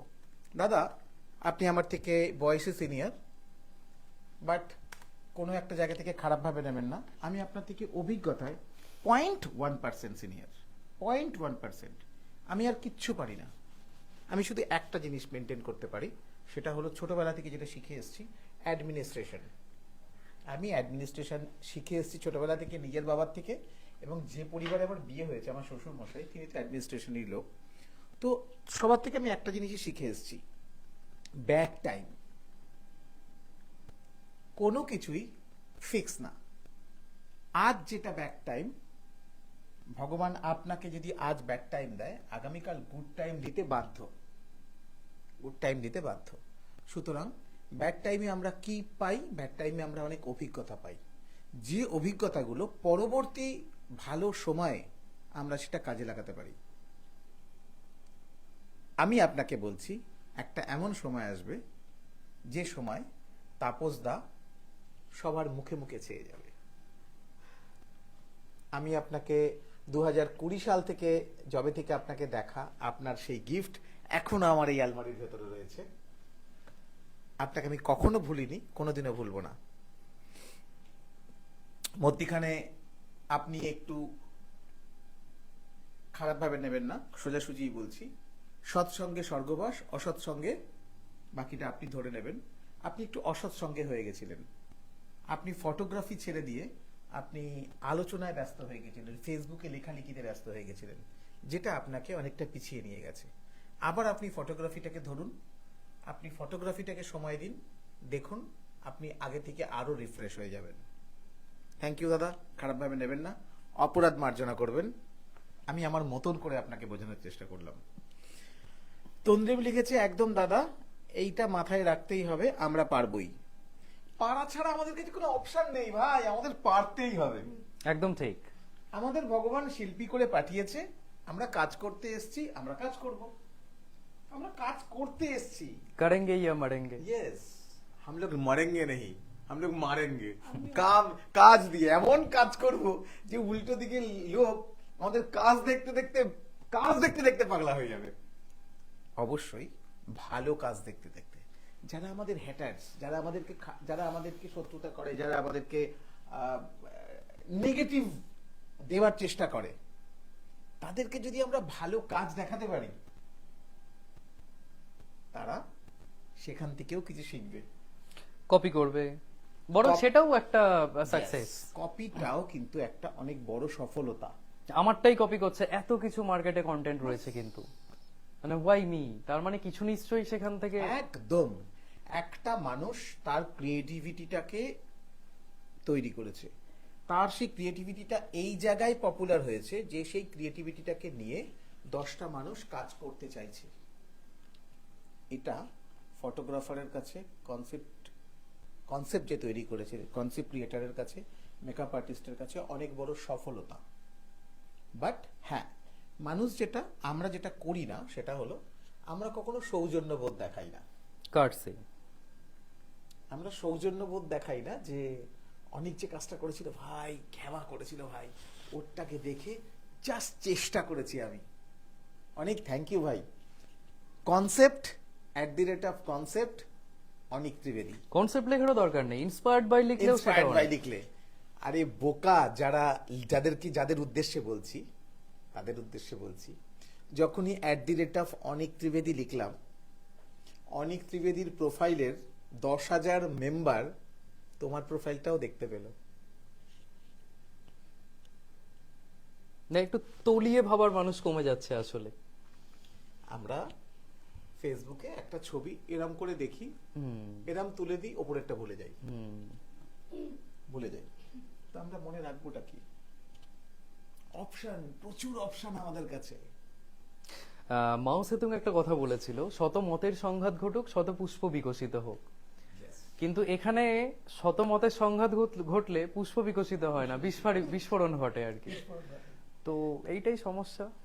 আসলে বললাম না, প্রতিদিন আমি যেটা বলি, স্কুলে যদি একটা স্কুল না থাকে, আর স্কুলে যদি একটা হেড স্যার না থাকে, টিচার যতই থাকুক, সেই স্কুলটা স্কুল হয় না। কারণ টিচারদের মধ্যে একটা গা ছাড়া ব্যাপার থাকে। লাগাম ধরার একজনকে চাই, পরিচালক। যেটা আমি 2023 সাল অব্দি অ্যাক্টিভ ভাবে করেছি। এখনো হয়তো 60% করি, বাট এখন আমাকে নিজের প্রতিও তো একটু সময় দিতে হয়, কারণ আমি একটা অনেক বড় প্রজেক্ট, অনেক কিছু আসছে, খুব তাড়াতাড়ি আসছে ব্যাপারটা। ক্রমশ প্রকাশ্য। ক্রমশ প্রকাশ্য। জয় কর্মকার লিখেছে, শুভেচ্ছা রইল। Thank you Joy. Thank you. Joy হাওড়ার একজন ফটোগ্রাফার, খুব বড় ফটোগ্রাফার একজন। তাপস দাস, তন্দ্রিম মাঝি, অনেক ভালোবাসা নিও ভাই। তাপস দা লিখেছে, জয় কর্মকার, অনেক শুভকামনা ভাই। তন্দ্রিম মাঝি লিখেছে, 3 মূর্তির আজ হয়েছে আগমন, থেকে যাক এটা সর্বক্ষণ। বাহ। দারুণ। আসলে ব্যাপারটা থেকে না যাওয়ার মতন কারণ না থাকলেও আমরা আছি, আমরা আছি। আমি তাপস দা, তন্দ্রিম লিখেছে, তাপস দাস তুমিও দাদা ভাই। তাপস দাস, গঠনমূলক সমালোচনা সর্বদা স্বাগত। একদম। জয় কর্মকার লিখেছে, সেটা আজকের দিনে একদমই হয় না, হয় শুধু পিএনপিসি। দাদা, যারা পিএনপিসি করার জন্য জন্মেছে তারা থোড়ি ফটোগ্রাফি করবে, ফটোগ্রাফি নিয়ে চিন্তা করবে? না, শুধু নট অনলি ফটোগ্রাফি, কোনো আর্টই তাদের জন্য তাদের নয়। কাছে আর্ট নেই। যারা কিছু জানে না, তারা চায়ের দোকানে বসে তারা কি করে? অন্য লোককে নিয়ে আলোচনা করে, অন্য লোককে নিয়ে আলোচনা করে। আমাদের সারাদিনে দাদা নিজের পরিবার মেনটেন করতে হয়, কাজ নিয়ে ভাবতে হয়, ডেভেলপমেন্ট নিয়ে ভাবতে হয়, রিটায়ারমেন্ট প্ল্যান তৈরি করতে হয়, যে আমার 60 বছর বয়স হয়ে গেলে আমি তো রোজগার করতে পারবো না, তখন আমি খাবো কি করে, এত কিছু চিন্তা করতে হয়। যাদের কাছে চিন্তাই নেই, তারা আলোচনা ছাড়া কি করবে? একদম। সমালোচনা। তাপস দাস লিখেছে, জয় কর্মকার, একদম ঠিক বলেছো ভাই। অভিজিৎ সাত্রাদা লিখেছে, বর্তমান সময়ে দাঁড়িয়ে অনেক অনেক একজন দক্ষ ভালো বর্তমান সময়ে দাঁড়িয়ে অনেক একজন দক্ষ ভালো ফটোগ্রাফার এবং মানুষ হিসাবেও ও একজন খুব ভালো মনের মানুষ। মঙ্গলময় জগন্নাথের কাছে প্রার্থনা করি আগামী দিনে ও অনেক বড় জায়গায় পৌঁছক। অনেক অনেক অনেক শুভেচ্ছা এবং ভালোবাসা রইল। Thank you Abhijit da. Thank you, দাদা। মাহেশ্বরী সম্মানের অভিজিৎ দা না? হ্যাঁ অভিজিৎ দা, আশা করি ভালো আছো। খুব ভালো লাগলো তোমার এই আমার প্রতি এই ধারণাটা জানতে পেরে। Thank you so much. প্রত্যেক বছর অভিজিৎ দা স্টেজে ওঠে বসন্ত উৎসবের, এবং সেখানে একটা 5 মিনিটের স্পিচ দেয়। সেই স্পিচটার ভক্ত, সব থেকে বড় ভক্ত হচ্ছে আমার মা। না, আমিও বলছি দাদা এত সুন্দর লিখেছে, তোমার মাধ্যমেই শুনলাম। দাদা, আমার সাথে মনে হয় আপনার পরিচয় নেই, কিন্তু আপনার লেখাটা খুব ভালো লাগলো, খুব ভালো লাগলো, খুব সুন্দর বলেছেন আপনি। আমার এরকম কমেন্ট এখন কোথায় পাই, তাই না? তো থ্যাংক ইউ এত সুন্দর কমেন্ট করার জন্য। আমাকে নাও অনেককে করেছেন, সেটাও আমার ভালো লাগলো, কারণ ওই যে বললাম না, আমরা তো একই জায়গা থেকে আমরা বিলং হচ্ছে করছি। একই সঙ্গে, তো কথাটা খুব ভালো লেগেছে। থ্যাংক ইউ দাদা। জয় কর্মকার লিখেছে, আজকের দিনে ফটো আড্ডার খুব প্রয়োজন, যেখানে ছবি নিয়ে কাজ নিয়ে আলোচনা হওয়া দরকার। কি করে আরো ভালো করা যায়। এখন ফটো আড্ডা হয়, বাট সেখানে ফটো আড্ডা কম হয়ে শুরু করি আমরা গরুর রচনা দিয়ে, শেষ করি কিন্তু আমরা ধান ব্র্যাকেটে জেডির আলোচনা দিয়ে।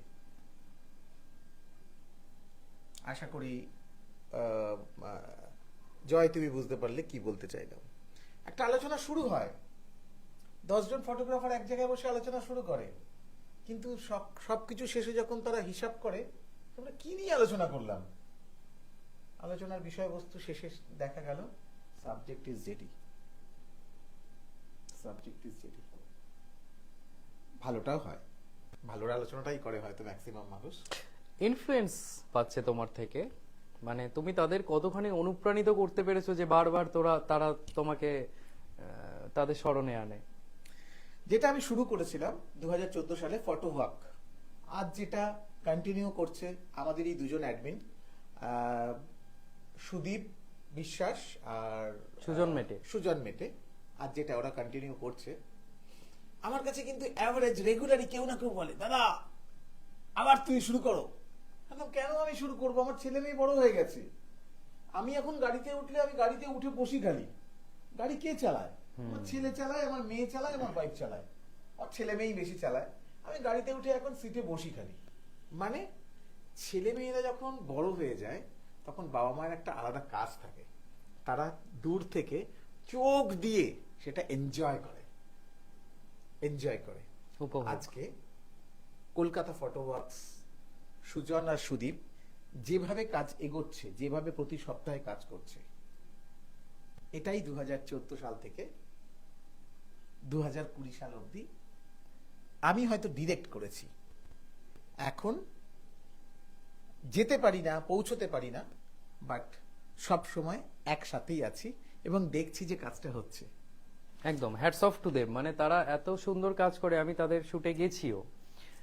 খুব সুন্দর অর্গানাইজড হয়ে, কোনো রকমের বিশৃঙ্খলা কিছু নেই, এবং তাদের ম্যানেজমেন্ট বলো বা তাদের পরিচালনা বলো, খুব আর কি ওরা, মানে কি বলবো, মানুষ ভালোবেসে যায় ওদের কাছে, যেমন তোমার কাছে আসে, মানে ওরা বলতে পারো তোমার যোগ্য উত্তরসূরি। সাবজেক্ট হলো এটা, যেটা বোঝাতে বারবার চাই। 10টা ব্যবসায়ীর সঙ্গে তুমি যদি বসে আলোচনা করো, তুমি সেখান থেকে ব্যবসা পাবে, ব্যবসা শিখতে পারবে। 10টা যদি তেলে ভাজার দোকানের লোকেদের সাথে তুমি বসো, তোমার দিনের শেষে কাঁচা তেল কিভাবে তৈরি হয় সেটাই তুমি শিখতে পারবে। বাড়িতে নিয়ে ফিরবে কি? জিরো। সাবজেক্ট হচ্ছে এটা, সৎসঙ্গে স্বর্গবাস। যেটা শিখিয়েছি, যাদের শিখিয়েছি, যেমন শিখিয়েছি, প্রত্যেকটা লোক ভালো কাজ করছে। এবং সব থেকে বড় কথা, যে ফ্যাশন ইন্ডাস্ট্রির একমাত্র শত্রু, সেও আজকে ফ্যাশন ইন্ডাস্ট্রি থেকে করে খাচ্ছে। সেও ফ্যাশন ইন্ডাস্ট্রি থেকেই করে খাচ্ছে। এরম আবার হয় নাকি? ইয়েস, অবশ্যই। ফ্যাশন ইন্ডাস্ট্রি সে শত্রু, সে ফ্যাশন ইন্ডাস্ট্রিকে এগোতে দেবে না, ফ্যাশন ইন্ডাস্ট্রিকে উন্নতি করতে দেবে না। কারণ ফ্যাশন ইন্ডাস্ট্রিতে উন্নতি করলে কে উন্নতি করাচ্ছে? জেডি। জেডি উন্নতি করাচ্ছে, মানে আমি জেডির শত্রু, এই পড়ে যাবে, আমি জেডির শত্রু, আমি জেডিকে এগোতে দেবো না। কিন্তু দিনের শেষে সে এটা জানে না, সে এটা ভুলে যায়, তার করা কাজটা দেখিয়েও কিন্তু আমি বড় জায়গা থেকে বড় ফান্ড তুলে আনতে পারি। ফ্যাশন ইন্ডাস্ট্রিতে প্রতিদিন যে নিউজ পেপারগুলো বেরোয়, নিউজ পেপারে সবার ছবি বেরোয়, প্রত্যেকটা জিনিস আমাকে কালেক্ট করতে হয় এবং একটা পোর্টাল আছে যেখানে আমাকে গিয়ে আপলোড করতে হয় যে ফ্যাশন ইন্ডাস্ট্রিতে কি হচ্ছে, কতটা হচ্ছে। তার মধ্যে দীপিকার ছবিও আছে, অনিকের ছবিও আছে, রেগুলার আছে। কারণ যে প্রজেক্ট আমি করছি এবং যে প্রজেক্টটাতে আমি এগিয়ে গেছি বা হয়তো পৌঁছেও গেছি, সেইটাতে আমাকে শত্রু মিত্র প্রত্যেকটা মানুষ কিন্তু আমাকে হেল্প করছে। আর আমি দূর থেকে বসে ব্যাক অফিস মেনটেন করছি, লাগামটা ধরে রয়েছে, ব্যাক অফিস মেনটেন করছি। কারণ আমার কাজ হলো পেছনে লাগা না, পেছনে লাগা ছাড়িয়ে তাকেও কাজে মোটিভেট করা। মানে কলিযুগে মহাভারত রচিত হলে তুমি হতে পিতামহ ভীষ্ম। একদম একদম। শান্ত মাথায় আমি একটা জিনিসই শেখাই, কে কি বলেছে ভুলে যা, ঠুলি লাগা চোখে, সামনের দিকে দেখ, কাজ চালা, কাজ কর। ভাব সাইকেল চালানো শিখছি, সাইকেল চালানো শিখলে বাবা মা বলে এই সামনের দিকে তাকা, সাইকেলের দিকে তাকাবি না। আমিও তাই বলি, সামনের দিকে তাকাও, ডান দিকে বাঁ দিকে কে কি বলছে ছেড়ে দাও। ক্রিকেটে স্লেজিং হতো তো, আজকের ডেটে কেন হয় না? অ্যাওয়ারনেস। এখন একটা পয়েন্ট দেয়, ফেয়ার প্লে অ্যাওয়ার্ড দেয়, 1 নম্বর। আর 2 নম্বর, এমন মাইক্রোফোন লাগানো আছে, তুমি একটা স্ল্যাং দিলে তোমার পয়সা কাটবে, তোমার ম্যাচ ফিস কাটবে। তুমি এখন আর নোংরা গালাগালি দিতে পারবে না, স্লেজিং করতে পারবে না, কিচ্ছু করতে পারবে না, প্রত্যেকটা মানুষকে একটা ক্যামেরা ধরে আছে। বাট এটাতে ওভারঅল ভালো হয়েছে, কিন্তু আমরা অনেক মজার মজার কমেন্ট মিস করে যাই। ক্রিকেট খেলায় যারা ক্রিকেটের ফ্যান, আমি বহু বহু বহু আছে আগের কথা বলছি, যখন অনিল কুম্বলে খেলতো, তো বাংলাদেশ আর ইন্ডিয়ার একটা খেলা হচ্ছে, একটা সম্পূর্ণ ডিফারেন্ট ট্র্যাকে চলে গেলাম। তো যাই হোক, এগুলো আড্ডা তো আড্ডার মতনই আড্ডা তো হয়। আড্ডার মতনই হবে। তো তখন বাংলাদেশের একটা প্লেয়ার ছিল, তার নাম ছিল আশরাফুল। আশরাফুল খুব ভালো প্লেয়ার ছিল, যারা ক্রিকেট নিয়ে বোঝে তারা জানবে নিশ্চয়ই। তো সেখানে অনিল কুম্বলে বল করছে, আর আশরাফুলের অপোজিটে যে রানার ছিল, সে বলছে আশরাফুল ধৈরা খেলো, অনিলের বল পাক মারছে। তো তারা তাদের বাংলা ভাষায় বলেছে, এবং আমরা যেহেতু ওয়েস্ট বেঙ্গলের, আমরা সেটাকে খুব এনজয় করেছিলাম, এবং ভীষণ ভীষণ ভীষণ এনজয় করেছিলাম। এই জিনিসগুলো এখন আর পাওয়া যায় না, যেহেতু ওই উইকেটের পেছনে একটা ক্যামেরা লাগানো থাকে, সমস্ত অডিও ক্যাচ হয় ওখানে। শুধু তাই না, জানি না তুই কখনো দেখেছিস কিনা জিও টিভিতে, জিও সিনেমাতে কখনো দেখেছিস? কি বলতো? প্রতিটা ক্যামেরা আলাদা করে তুই ভিউ দেখতে পাবি। হ্যাঁ হ্যাঁ হ্যাঁ হ্যাঁ, দেখাচ্ছি তোকে। মাল্টি ক্যামেরা সেটিং করা মাল্টি থাকে। ক্যামেরা সেটিং মানে কি, তুই এরকম ওই আমাদের সিসিটিভি ক্যামেরার মতন এরকম বক্স বক্স বক্স বক্স পড়ে যাচ্ছে, কোন ক্যামেরাটা তুই দেখবি সেটাকে ক্লিক করবি, সেই ভিউটা দেখতে পাবি তুই। মানে দর্শকের কাছে ওপেন হয়ে গেছে এখন এটা। হ্যাঁ, ওপেন টু অল। যাই হোক, তাপসদা লিখেছে 100% সত্যি কথা, এই যে ফটোগ্রাফি আড্ডা নিয়ে যেটা তাপসদা বলেছে, বলেছে, জয় বলেছে। প্রসেন তিওয়ারি, আরে অনিকদা যে আর দীপিকা দি যে, প্রসেন কিন্তু অনেক বড় মাপের মানুষ এখন, একটু পাত্তা পাত্তা কম দেয় এখন আমাদের। খুব ইচ্ছা ছিল প্রসেনকে নিয়ে লাইভে বসবো, কিন্তু প্রসেন আমাকে সময় দিচ্ছে না। না, প্রসেন বড় অর্গানাইজার হলেও সে কিন্তু আমাদের- মন ভালো, মানুষ আমি ভালো। একটু প্রসেন সম্পর্কে- আমি মজা করলাম প্রসেন, আমি একটু তুই প্রসেন আমি সেদিন তোকে জড়িয়ে ধরলাম, ধরে বললাম গুড গোয়িং। আমি একটু প্রসন্দা সম্পর্কে বলি। যেদিন আমাদের প্রথম আমি আর ও অনেক ঠিক করি যে আমরা অর্গানাইজ করব, তো শুরু করেছিলাম, সেদিন তো আমাদের ফার্স্ট ডে। আমরা দুজন, মানে একজন হচ্ছে ফটোগ্রাফার আর একজন মেকআপ আর্টিস্ট, যার যেটা কাজ, মানে যতই হোক, অনেক মেকআপ আর্টিস্ট এসে, কিন্তু আমার তো হাত পা একদম, আমি এই মডেলটাকে নিয়ে কাজ করব, ওই মডেলটা আমার, এরকমই ব্যাপার। এই যে প্রসেনদা, তো প্রসেনদা আসার পরে নিজে থেকে এসেছে এবং অনেককে বলেছে যে আমি তোমার শুটে আসব। এটা একটা ভীষণ বড় পাওয়া, কারণ ডে ওয়ানে যে মানুষটা আমাদের বিশ্বাস করে যে এ একটা অর্গানাইজ করছে, সেও একজন অর্গানাইজার, আমাদের শুটে এসেছে এবং আমাদেরকে প্রচুর হেল্প করেছে, তাই তো অনেক? একদমই তাই। এবং সব থেকে বড় কথা হচ্ছে, আমরা যখন প্রথম অর্গানাইজ করেছিলাম, আমরা ভাবতে পারিনি এত সাড়া পাবো, একদম। এত ক্যান্ডিডেট হয়ে গেছিল, আমাদের ট্রফি কম পড়েছিল। প্রসেন গিয়ে আরো এক্সট্রা 10টা ট্রফি কিনে এনেছে, না হলে আমরা সবাইকে সেদিনকে সম্মানিত করতে পারতাম না। 22 জন ক্যান্ডিডেট প্রথম দিন, মেকআপ আর্টিস্ট এবং মডেল নিয়ে, তাই তো? ইভেন সবাই আমাদের দুজনকে খুব ডিমোটিভেট করেছিল, হ্যাঁ। যে এই বলে প্রথম শুট করছিস, প্রথম শুট খুব মানে সবারই খারাপ হয়। আচ্ছা, আমি কি ডিমোটিভেট করেছিলাম? না, আমি একদম না, appreciate। আমাকে যেদিনকে তুই প্রথম কথাটা বলেছিলি, আমার যেটুকু মনে আছে, আমি যেই শুনেছিলাম অনিকের কথা, আমি বললাম চোখ বুঝে এগিয়ে যা। না, আমি আরেকবার বলছি, সেদিন আমাকে যখন বলেছিল যে দাদা আমি এটা করছি, খুব গ্যাপ গ্যাপ দিয়ে চিবিয়ে চিবিয়ে কথা বলছিল, আমার মনে আছে এখনো, 12:30 একটার সময়। বললাম, একটা ফটোগ্রাফার দিয়ে কাজ করাবি, একটা ফটোগ্রাফার দিয়ে কাজ করালে না ছবি দিতে চায় না, বাড়িতে গিয়ে ভুলে যায়, সমস্ত অনেক প্রবলেম আছে। ফটোগ্রাফারটাকে বললো অনিক। না, photo আমি বললাম অনিক, তো ও আবার ছবি তুলছে কবে থেকে? আমি ভেবেছি অনিক মানে আমাদের এই মডেল অনেক। মডেল অনিক। বলছে না, অনিক ত্রিবেদী। আলাম ও, আমি এবার অনিকের নামের সাথে সবসময় অনিকের নাম এলেই আমার ছেলের কথাটা মনে পড়ে যায়, কারণ আমি আমার ছেলের সাথে ওকে একটা লুকসে দেখতে পাই, যে কোনো ভাবেই হোক। আমি আচ্ছা, সবসময় এই বিষয়ে জানি। বলে রাখি, তোমার সাথে পরিচয় হওয়ার আগে থেকে কিন্তু আমরা বন্ধু, মানে খুব আমি অন্তরঙ্গ সেটাই বন্ধু। জানতাম, আমি সেটাই জানতাম। ঠিক আছে, মানে 25শে ডিসেম্বর, 31 ডিসেম্বর আমরা সব একসাথে থাকি, এইরকম ঘনিষ্ঠ বন্ধু আর কি। পরে জানতে পেরেছি, ও আচ্ছা জেডি তোর বাবা, এইরকম একটা ব্যাপার। সেই সুইমিং পুলে ছিলাম তখন মন্দারমণিতে, ও আমাকে বলছে আরে তুই এখানে, আমি বলছি তুই এখানে, বলছে আমার বাবার অর্গানাইজেশন, বাবার প্রোগ্রাম। তোর বাবা কে? বলছে জেডি। আমি বলছি ও আচ্ছা, এইবার তোমাকেও ততদিনে মোটামুটি ভালো করেই চিনি, একটা খুব তো আমরা যে কথা সুন্দর মুহূর্ত।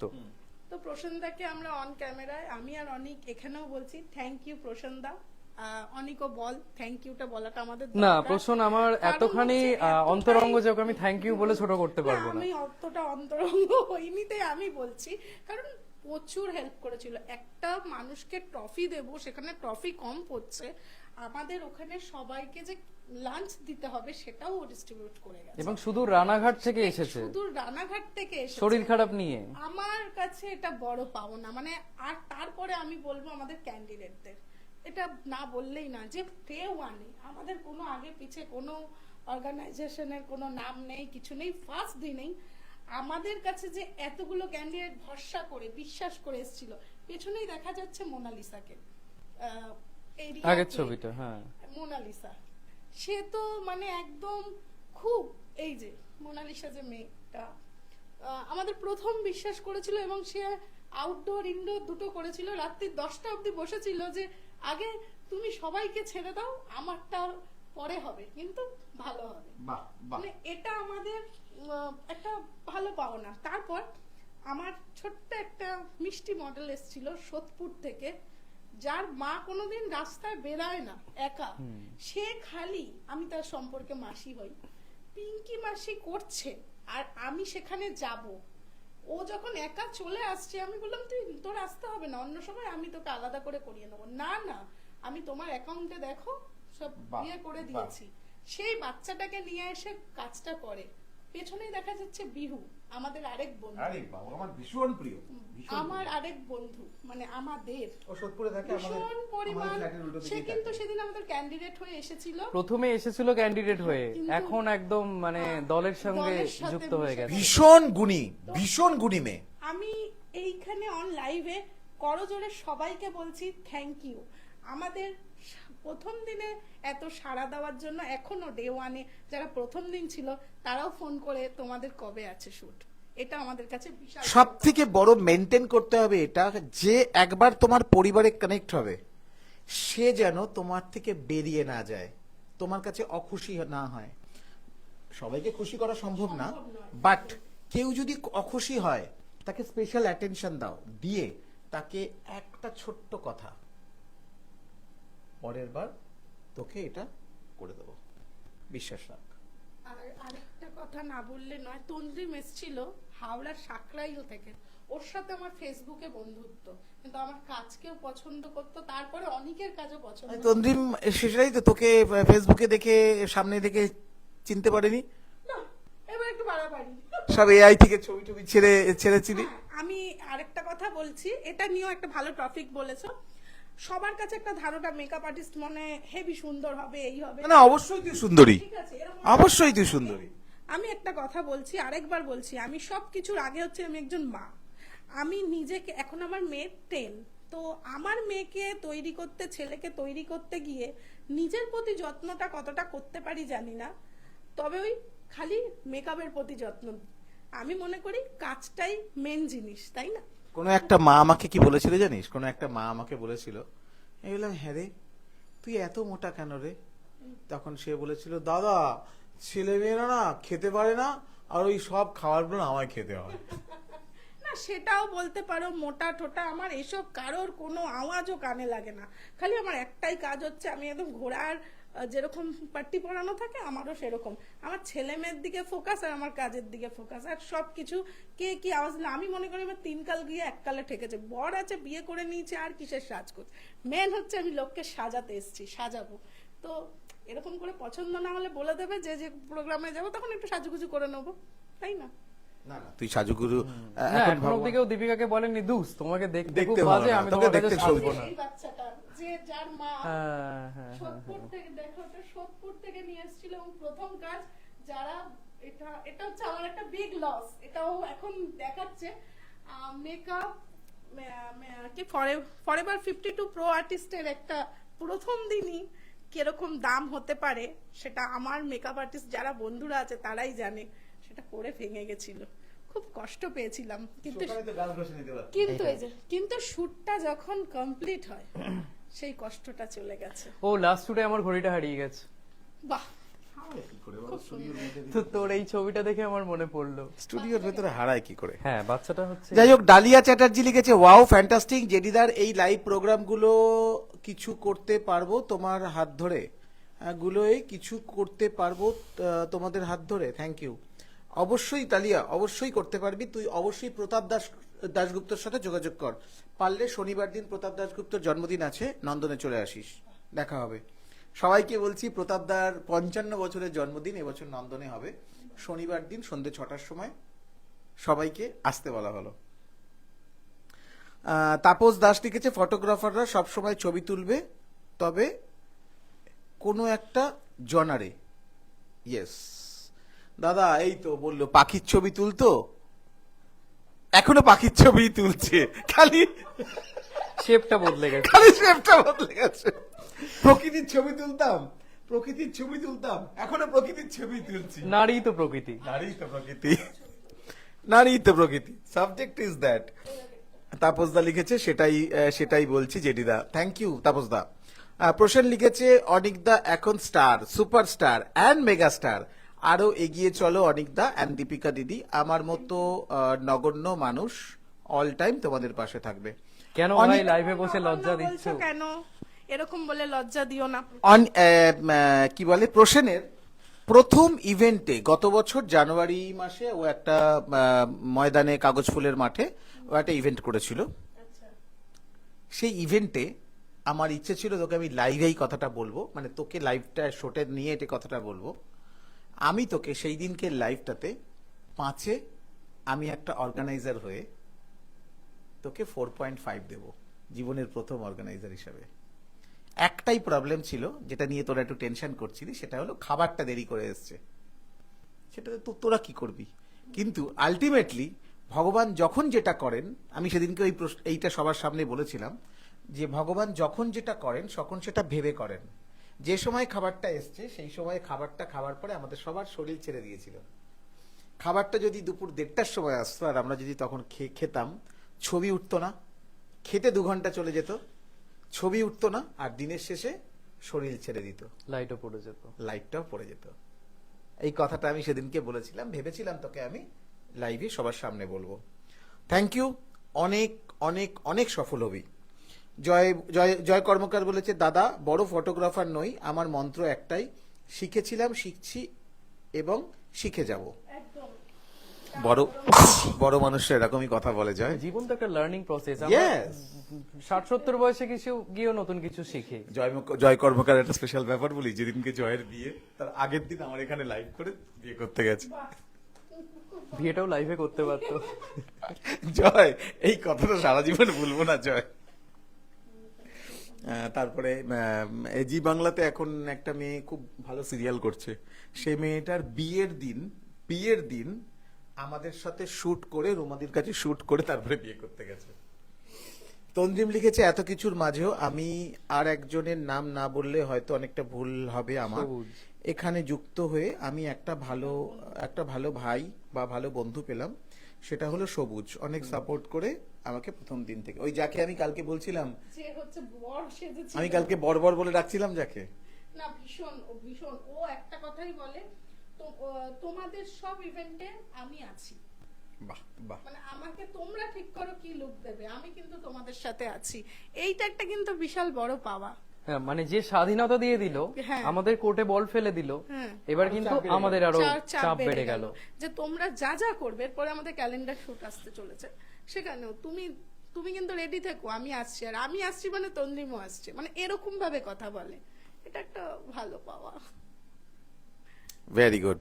প্রসেন লিখেছে, অনিকদা আর দীপিকা দিদি সরি গো, তোমাদের লাস্ট ইভেন্টে যেতে পারলাম না, নেক্সট ইভেন্টে আমি ফ্রি থাকলে অবশ্যই যাব। কেমন? Last but not the least. Abhijit সাত্রাদা লিখেছে, মেকআপ আর্টিস্ট হিসাবে তোমার সাথে আমার এখনো পর্যন্ত সেইভাবে পরিচয় হয়নি বোন, তবে তোমার জন্য অনেক অনেক শুভকামনা রইল। তোমার কথাগুলো আমার খুব ভালো লেগেছে, যে মতাদর্শে দাঁড়িয়ে আছো সেই মতাদর্শেই চিরকাল দাঁড়িয়ে থাকো। তোমার একটুখানি কথা শুনেছি, তাতেই তোমার মানসিকতা এবং আগামী দূরদৃষ্টি ও নিজের কনফিডেন্স লেভেলকে ভালো হোক জয় কুর্নিশ জানাই। আমি আপলু তো এত সুন্দর একটা কথা লেখার জন্য আমার উদ্দেশ্যে আমার খুব ভালো লেগেছে। পুরোটা শুনে নে। মার্জনা করো নাম না জানার জন্য, তবে কিছুক্ষণের মধ্যে নাম জেনে নেব। ভালো হোক, জয় জগন্নাথ। জয় জগন্নাথ, জগন্নাথ। দীপিকা বিশ্বাস নামটা জেনে নাও। অভিজিৎ দা ভীষণ তবে খুব ভালো সুন্দর এবং বলো তুমি।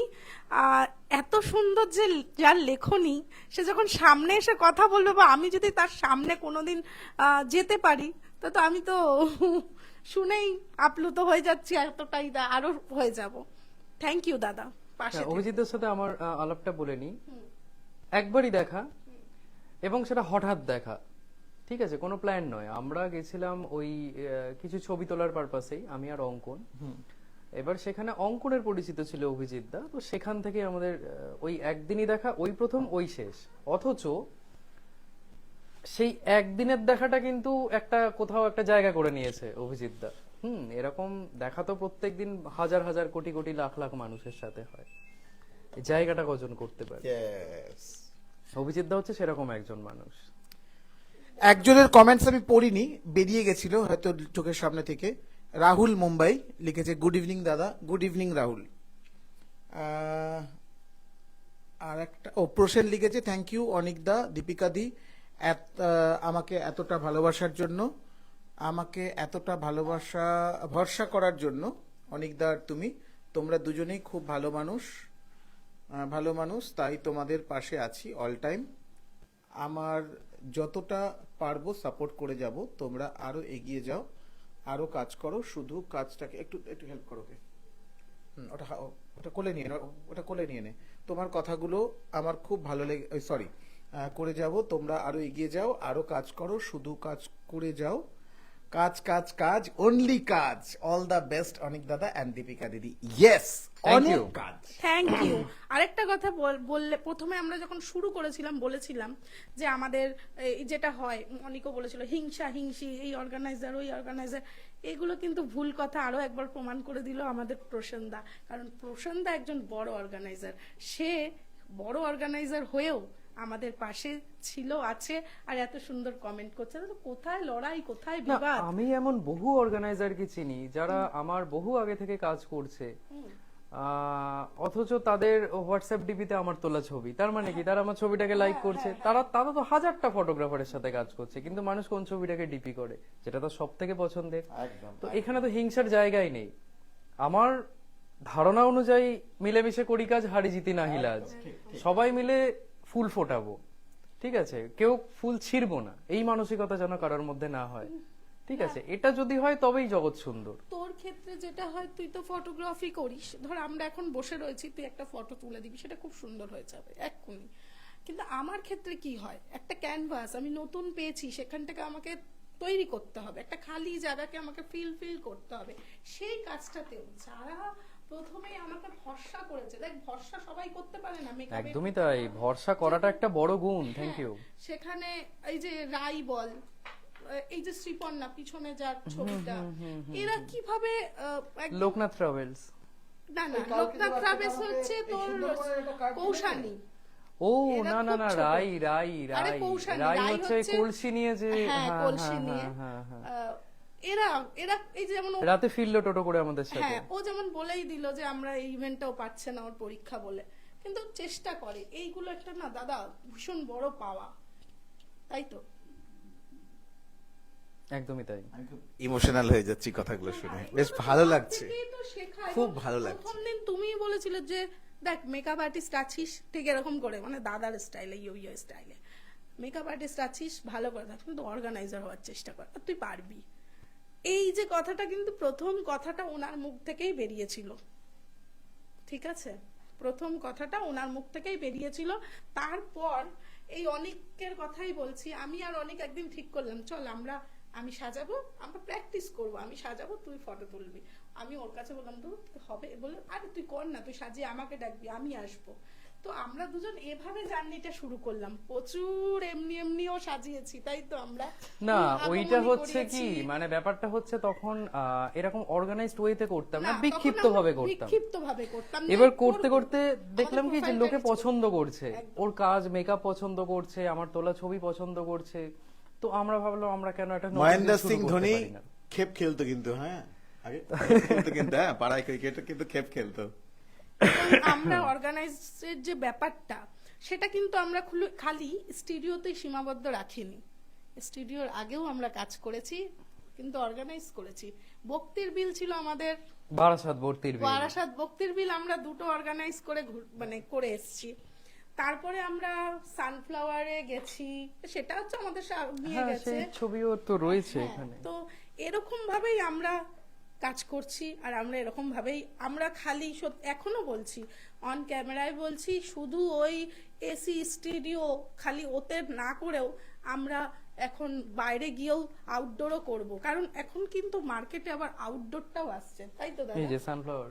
দেখুন দাদা সানফ্লাওয়ারের গুলো।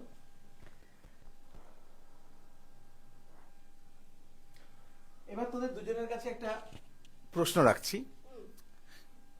তোদেরকে যদি একটা অপশন দেওয়া হয় যে তোরা একটা স্টুডিও কর, যেখানে তোরা প্রতিদিন অফিসে কাজ করার মতন একটা ক্রিয়েটিভিটি করবি, যেখানে তোরা যে স্টুডিওটা তোরা নিবি সেই স্টুডিওটাতে তুই সেখানে সাজাতে পারবি, সাজানো শেখাতে পারবি, ওয়ার্কশপ করতে পারবি, ও ওখানে ওয়ার্কশপ করতে পারবে, এবং স্টুডিওটাকে তোরা তোদের নিজেদের শুটে ব্যবহার করতে পারবি, বা দিনের শেষে ওটাকে কখনো ভাড়াও দিতে পারবি। এরকম যদি তোদের কাছে কোনো অপশন আসে, তোরা সেটা নিয়ে কি ভাববি? প্রথমত এরকম যখন অপশন আসবে আমি রাজি হব এবং অনেককেও রাজি করানোর চেষ্টা করব। কারণ শুধু মেকআপ ওয়ার্কশপ হবে না, ওখানে ওখানে হবে ফটোগ্রাফি ওয়ার্কশপ। এখনকার দিনে বাচ্চারা মানে স্কুল কিং করে সবার ইচ্ছা থাকে একটা কোর্স করব। সবাই যদি সবকিছু মানে একটা হয় কি, পড়াশোনা চাকরি বাকরির সাথেও লোকের একটা সাইডে কিন্তু ফটোগ্রাফির ইন্টারেস্টটা রীতিমতো মানুষের মধ্যে বাড়ছে। আমার ঘরের যে মেয়ে, তার মেকআপের উপরে ইন্টারেস্ট নেই, তার কিন্তু ফটোগ্রাফির উপরে ইন্টারেস্ট, সেটা অনেক জানে, মামা আমাকে শিখিয়ে দেবে বলে। তো আমি চাই সেরকম মাধ্যমিকের পরে উচ্চ মাধ্যমিক। আমার ঘরের মেয়েও মডেলিং এ ইন্টারেস্টেড ছিল না, আচ্ছা হঠাৎ করে জোর করেই ভগবান ওকে ঢুকিয়ে দিয়েছে। আচ্ছা, আজকেও ভগবানের আশীর্বাদে ইন্টারন্যাশনাল কাজ করছে। একদম একদম। সুতরাং বাচ্চারা এখন এটা ভালো লাগছে না, ভগবান কাকে কোন দিকে টেনে নিয়ে যায় কেউ জানে না। আমার থেকে অনেক মামার সাথে একটু মানে এই দিকটা বেশি। তা যাই হোক, আমি এরকম কিছু করব। আর আমার একটা ইয়ে আছে, বিভিন্ন এনজিও হয়, বিভিন্ন জায়গা হয় যেখানে গরিব আমাদের মতো মিডিল ক্লাস বলুন এই বলুন সবার পক্ষে অনেক টাকা দিয়ে শেখার কোনো জায়গা থাকে না। সেখানে যদি আমরা মাসে একটা করে বা সপ্তাহে একটা করে এরকম ছোট্ট ওয়ার্কশপ রাখি, আমরা তো তাহলে সেই অর্গানাইজ মানে সেখান থেকেই দুটো মডেল, দুটো মেকআপ আর্টিস্ট তৈরি করে নিতে পারবো, যেটা আমাদের অর্গানাইজেশনে কাজে লাগবে। আমি এরকমই করব। আমার মনে হয় অনেকও একমত, অনেকও এখানে ওয়ার্কশপ। না, একদম একদম। আমরা কি চাইবো, নিজেরা যখন এগিয়ে আসতে পেরেছি আমরা আরো 10 জনকে এগিয়ে আনবো, এগিয়ে নিয়ে আসবো, তবেই না একটা ইন্ডাস্ট্রি তৈরি হবে। মানে তোমার ভাষায়, তাই তো? তুমি যেরকম ভাবে চাইছো বা আমরা যেভাবে করছি। আর আরেকটা কাজও করব, যেটা হচ্ছে যদি আমাদের নিজস্ব স্টুডিও থাকে, আমরা নতুন নতুন ভাবনা চিন্তা করব, চল আজকে এইটা করি। আমাদের হয়তো যেটা রাত্রিরে আমরা ঘুমাই, তখন আমাদের মনে এরকম আসবে, চল রাতে কোনো একটা শুট করি, চল এরকম করি। আজ বাড়িতে গিয়ে এটা তোদের মাথার মধ্যে ঢুকিয়ে দিলাম, যেমন তোর মাথার মধ্যে আমি ঢুকিয়ে দিয়েছিলাম যে তুই অর্গানাইজার হ, তুই পারবি, তেমন আজকে তোদের দুজনের মাথার মধ্যে ঢুকিয়ে দিলাম, তোরা দমদম এলাকায় একটা ভালো জায়গা দেখে কিভাবে কাজ করবি, কি বৃত্তান্ত, সমস্ত ব্যাপারে আমি তোদের হেল্প করব, সমস্ত রকম ভাবে হেল্প করব। কোথা থেকে কি কিনবি না কিনবি, সব থেকে কম দামে কি কিনতে পারবি থেকে শুরু করে সব কিছুতে আমি তোদেরকে হেল্প করার চেষ্টা করব। টার্গেট সেট কর আজকে থেকে, এতদিনের মধ্যে আমরা আমাদের স্টুডিও ওপেনিং করব। আমি ছোটবেলা থেকে খুব খারাপ একটা অভ্যেস ছিল আমার, সেটা হলো আমাকে অঙ্ক করতে দিলেই আমি চোরামো করে অঙ্কের উত্তরটা দেখে নিতাম। আমি অঙ্কের উত্তরটা দেখে নিতাম, আজও আমি তাই। আমি একটা স্পেশাল চাইল্ড। যারা আমার পুরনো স্পেশাল চাইল্ড মানে হচ্ছে ভগবান আমাকে কিছু স্পেশাল গুণ দিয়ে পাঠিয়েছেন, যেটা আমার মা আমাদের বিশেষ। পরিবারে, হ্যাঁ আমাদের পরিবারে আমার মা, এবং এইটা কন্টিনিউশন করছি আমি, যে আমাদের মুখ থেকে আগের দিন যেটা আমি বলছিলাম ওই স্নেহাকে, আমাদের মুখ থেকে বেরোনো কথা আজ অব্দি কখনো ভগবান শোনেননি এমন হয়নি, অপ্তবাক্য। বাট কখনো খারাপ কথা আমার মুখ থেকে বেরোয়নি, কখনো আমি কাউকে কখনো অভিশাপ করিনি, কখনো আমি কাউকে কখনো বলিনি বা কারোর ক্ষতি চাইনি। কারণ আমি জানি যখন ভগবান আমার মুখ থেকে ভালোটা করান তখন আমি খারাপটা বললেও যদি হয়ে যায়, আর খারাপ কিছু করলে খারাপের রিটার্ন খারাপই আসে। এটা তোমার একটা বিরাট বড় গুণ, এই যে বিশ্ব ভ্রাতৃত্ববোধ, এই যে ফিলান্থ্রপি, এটা তোমার থেকে সত্যি মানে ঈর্ষণীয় এবং শেখার আছে। দিনের শেষে যাদের পরিবার আছে, যারা পরিবারের জন্য বেঁচে আছে, যারা ভবিষ্যতের পরিবার তৈরি করতে চায়, যাদের ফিউচার নিয়ে ভাবনা আছে যে আমারও একটা ফ্যামিলি হবে, এবং তাদের মঙ্গলের জন্য আমি আজ থেকে আর্ন করা শুরু করি। দুরকম আর্ন, অর্থনৈতিক এবং ভালো কাজ করে ভগবানের থেকে কিছু পুণ্য আর্ন করা যায়, যেটা অনেক কম হলেও যখন সেটা গঠন হয়ে যায় তখন কিন্তু ওটা অনেক বড় হয়। সুতরাং আজকের পর থেকে তোরা গিয়ে, আজকের পর থেকে তোদের কাছে একটা স্বপ্ন তোদের মাথায় ঢুকিয়ে দিলাম যে তোদের নতুন স্টুডিওতেই তোদের ক্যালেন্ডার লঞ্চ হবে। টাইম বাহ। সেট কর, Clap. টাইম সেট কর। কারণ যেভাবে তোরা 3টে মাস কাটিয়েছিস, আর তোদের এখানে ব্রেক থ্রু হওয়ার জায়গা নেই। 3 মাস যখন ভগবানের আশীর্বাদে তোরা কাটিয়ে নিয়েছিস তখন সেই ফেজটা তোদের কেটে গেছে, যে তোদের দুজনের মধ্যেই আমার নাম ওর নাম হবে, আমি তো ক্যামেরার পেছনে, এই ব্যাপারটা তোদের মধ্যে এখনো নেই। কারণ আমার চোখটা এমনই, আমার চোখে কোনো কিছু ধরা পড়ে না, এরকম ব্যাপার খুব কমই হয়। সেটা যখন হয়নি, গো হেড, তোরা পারবি, তোরা পারবি। Thank you so much. আর আশা করব সেই দিনকে স্টুডিওর ফিতেটা কাটাবি ওর পরিবারের প্রধানকে দিয়ে এবং তোর হাজবেন্ডকে দিয়ে, বিকজ সেই মানুষটা তোকে যদি সাহায্য না করতো তাহলে তুই। আমি আরেকজনকেও আনবো, আমার শাশুড়ি মা, ভেরি গুড। যে কিনা আজকালকার মানে যে শাশুড়িরা অনেক সময় বৌমাদের অনেক বাধা বিপত্তির মধ্যে দিয়ে দেয়, আজকে আমার এক পা যদি আমার বর ফেলতে সাহায্য করে, 2 পা কিন্তু আমার শাশুড়িই ফেলেছে। যখন আমি শুট থেকে যাই এবং র্যাপিডো করে যাই, আমি বলি মা পাড়ার লোকরা না এত রাত হয়ে যায় কিভাবে তাকায়, অনেকেও আমাকে ছেড়ে দিয়ে এসছে। আমার শাশুড়ি বলছে তুমি এক কাজ করবে, পাড়ায় এখানে নামবে না, একটু পিছনের দিকে নামবে। আমি এই কি কথা, Modern তাহলে তো- শাশুড়ি। হ্যাঁ, তাহলে তো আরো লোকে খারাপ বলবে। বলছে না আমরা তো জানি আমার বৌমা কি। এই যে জিনিসটা, তার মানে উনি আমাকে কতটা ভরসা করে। Faith. আজকে যদি উনি আমাকে সাহায্য না করতো, আমি কাজে বাইরে বেরাতে পারতাম না। বর তো বলেছে তুমি বেরাও বা শেখাও, কিন্তু আজকে আমার ছেলে মেয়েকেও একটা চোখ দরকার, যে চোখটা কিনা আমার ছেলে মেয়ের প্রতি আমার পরে থাকবে, সেটা আমার শাশুড়ি মা। সব থেকে বড় কথা, তুই কাজে গিয়ে তখনই টেনশন মুক্ত হয়ে কাজ করতে পারবি যখন তুই জানিস তোর বাড়িতে তোর বাচ্চা দুটোকে দেখার জন্য একটা মানুষ আছে, আর সেটা হ্যাঁ, আমার শাশুড়ি। শাশুড়ি মা। আরেকটা কথা না বললেই নয়, মা হয়তো তোমাকে অনেক কিছুতে বলি রাগ হই, তুমিও আমার উপর রাগ হও, এটাই নিয়ম সংসারে থাকা। হ্যাঁ, শাশুড়ির সঙ্গে বৌমা কিন্তু আমি তোমাকে অশান্তি হবে। আজকে এত মানে বলার সাহস পাই না, অন ক্যামেরায় বলছি থ্যাংক ইউ মা, এবং সত্যি খুব ভালোবাসি তোমায়। লাস্ট শুটের দিন আমার মাও পর্যন্ত আমাকে বলছে কাজে গেলে বাড়ির কথা মনে থাকে না। আজ পর্যন্ত শাশুড়ির মুখ থেকে কোনোদিন শুনিনি যে এরকম একটা কথা। এটা কিন্তু আমার ভীষণ, এটা ঘটনা, সত্যিই তাই। আমরা যখন কাজে যাই আমাদের কাজগুলো এমন, ওনাকে শোনানোর জন্য বা বাড়িয়ে কিছু না, এটা আমার মনের ফিলিংস। আজকে আমি মানে এই দুজনের জন্য আমি আজকে বেরাতে পারছি। পরের বাড়ি থেকে বেরানোটা পরের বাড়িই বলবো। নট এটা আমি মানলাম না, এটা মানলাম না। মেয়েদের শ্বশুর বাড়ি মেয়েদের শ্বশুর বাড়ি নয়, মেয়েদের নিজেদের বাড়ি ওটা। বাপের বাড়িটা তার কাছে এই যে নিজের। পোশাক আশাক কি পড়ছি, আমার পাড়ার লোকের অনেক প্রবলেম, আমি এই পড়ছি ওই পড়ছি, পাড়ার লোক তোকে খেতে দেয়, পড়তে দেয়। কিন্তু আমার শাশুড়ি মা কে কিচ্ছু হয় না, তুমি পড়ো। শাশুড়ি মার বারণ নেই, বরের বারণ নেই, তাই আমি করি।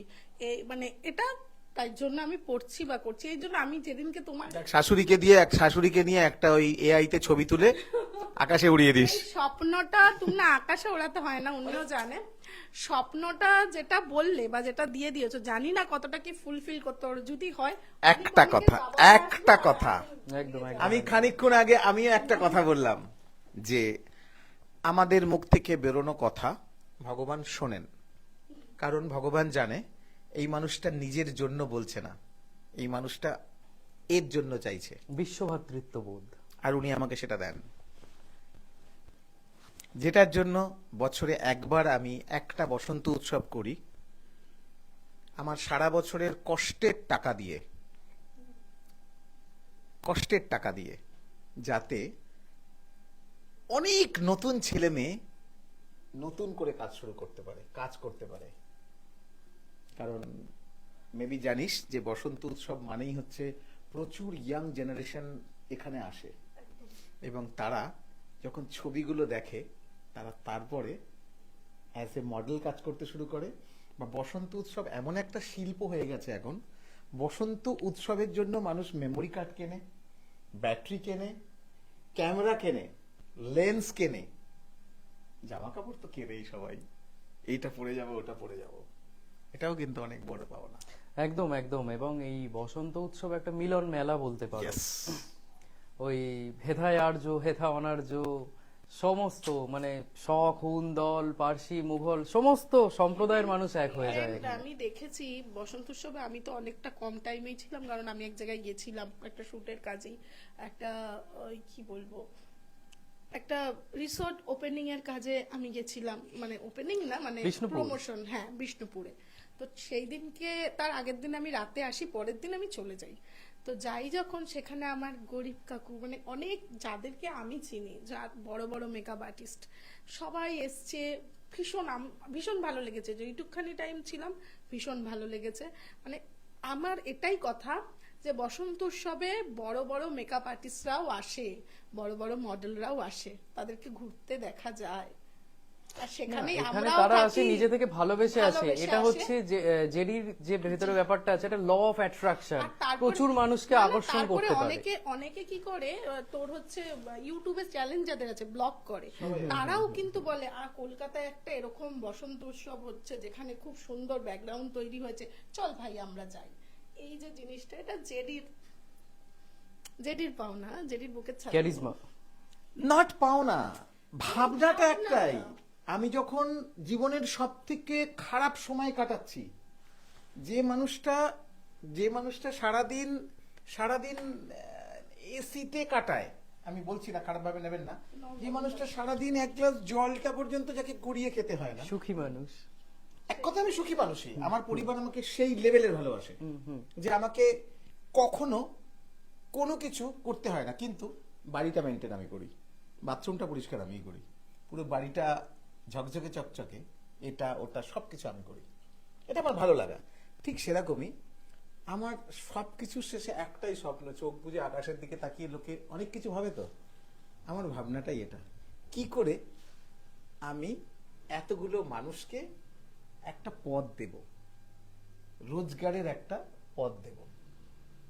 যে সব থেকে বেশি, এই যে তখনই একটা মেয়ে এখানে কমেন্টস করছিল, যে মেয়েটা আমাকে বললো, স্যার আমি কি পারবো sir?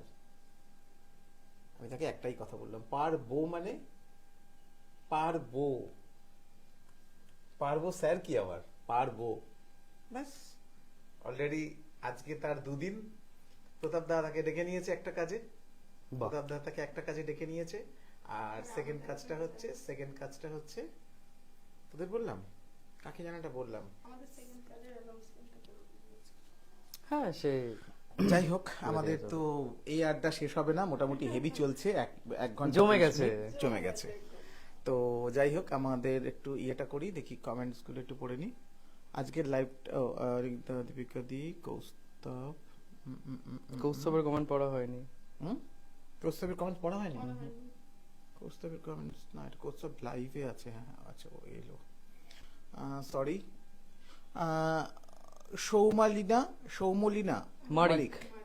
Anik Trivedi, all through I have known you for just a short time. Your presence on this show and your inspiring words have left a lasting impact on me. I am confident that nothing can hold you back.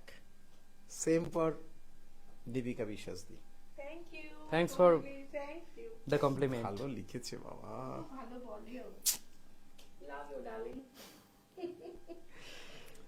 যাই হোক, ভালো কিছু তো করতেই হবে ভাই, ভালো কিছু তো করতেই হবে। ভালো কিছু করতে গেলে অনেক সময় লাগে।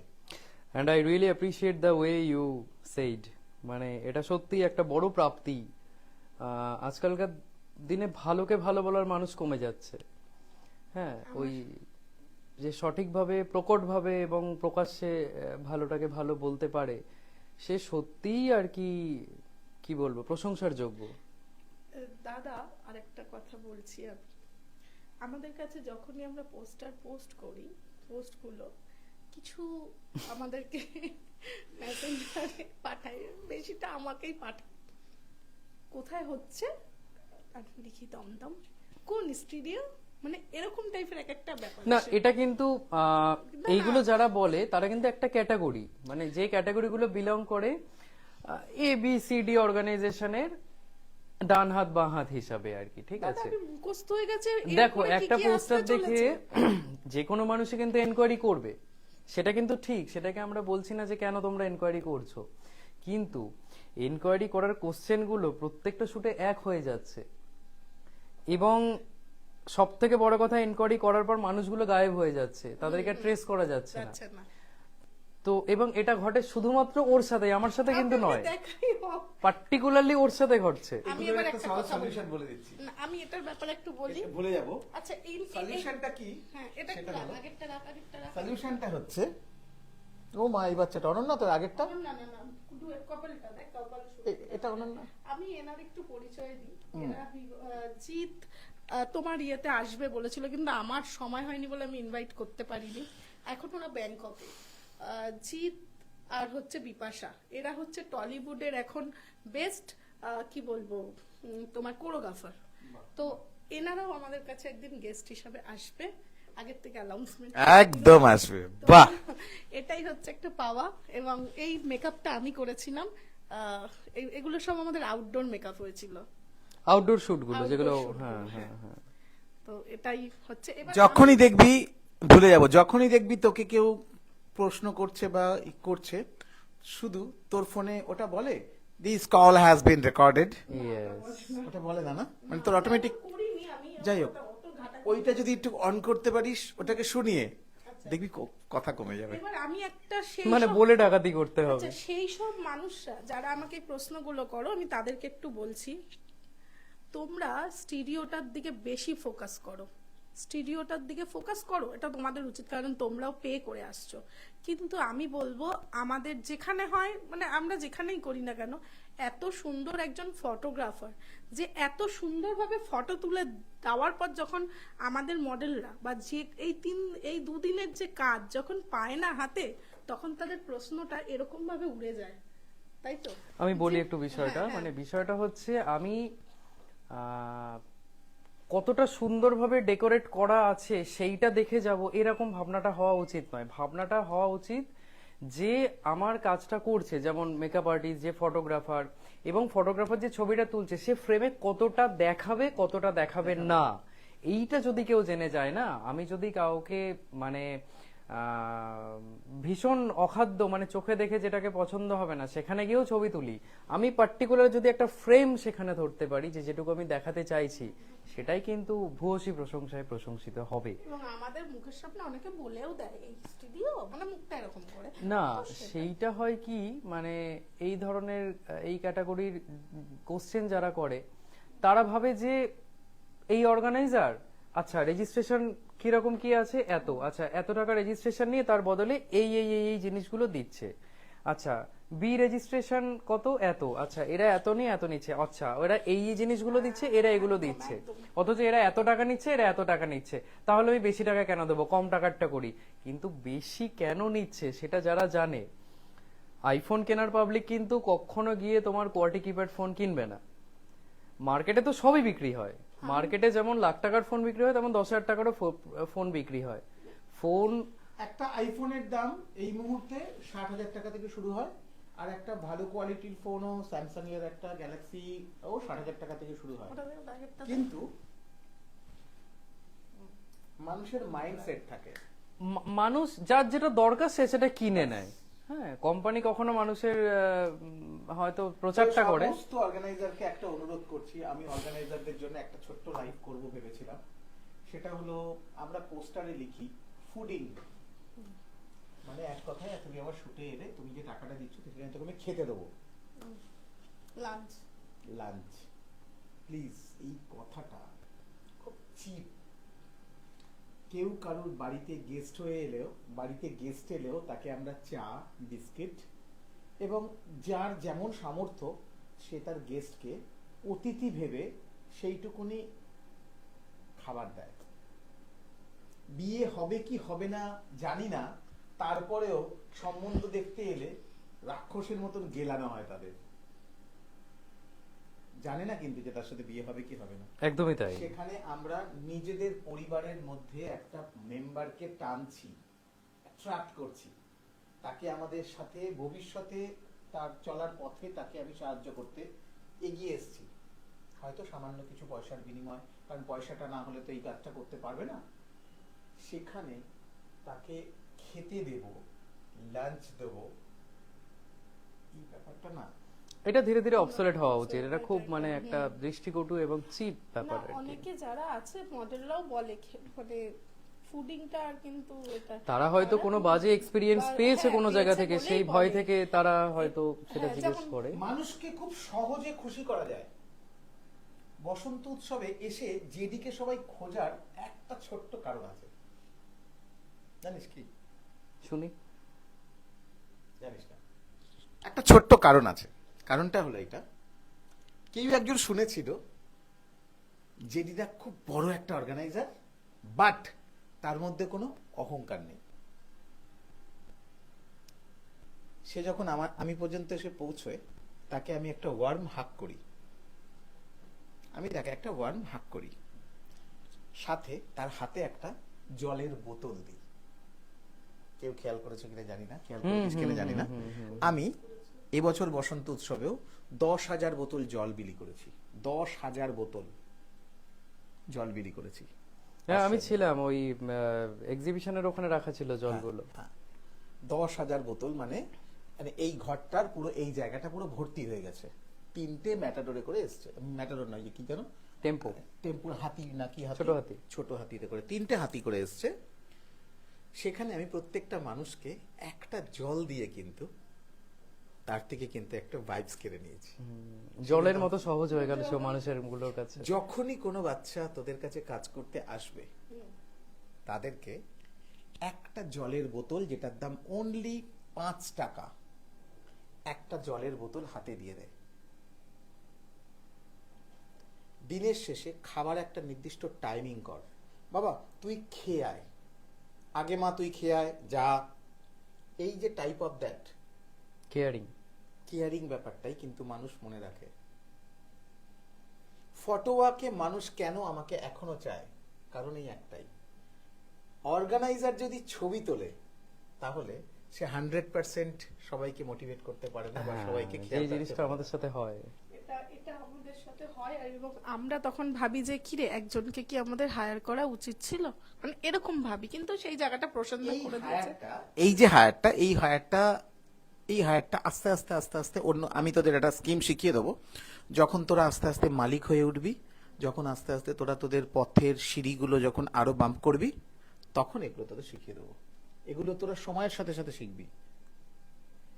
স্টেজ থেকে বসন্ত উৎসবে স্টেজ থেকে র্যাম্প করে যখন নাবে, কেন আমি আর রুমাদি স্টেজের দুদিকে দাঁড়াই, কেন তাদের হাতটা ধরে নাবাই, ওই যে 1 ঘন্টা 1.5 ঘন্টা বা 2 ঘন্টা কোমর ধরে যায় সবাইকে হাত ধরে ধরে নামাতে, কেন নাবাই? প্রত্যেকটা বাচ্চা যখনই ওখান থেকে নেবে আসবে, ওই যে তাকে ধরে নাবালাম, ওটা সারা জীবন সে মনে রাখবে। এবং তার হাতে একটা জলের বোতল দেওয়া, ওই যে এতক্ষণ সে টেনশনটা করেছে যে আমি র্যাম্পে হাঁটতে পারবো, এতগুলো মানুষের সাথে আমি হাঁটতে পারবো, এত হাই মিউজিক, এত হাই লোক আমাকে দেখছে, তার গলা শুকিয়ে যায়, টেনশন হয় তার। যেমন যে টেনশনটা তোর এখানে এসে হচ্ছিল, এখন কিন্তু তোর টেনশন নেই।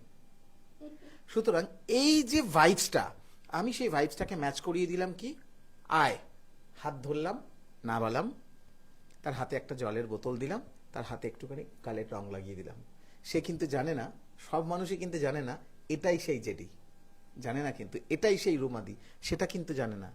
কিন্তু সে পাশে গিয়ে জিজ্ঞেস করবে, আচ্ছা যে নামাল ওটা কে, কেউ না কেউ তো বলবে ওটা জেডি।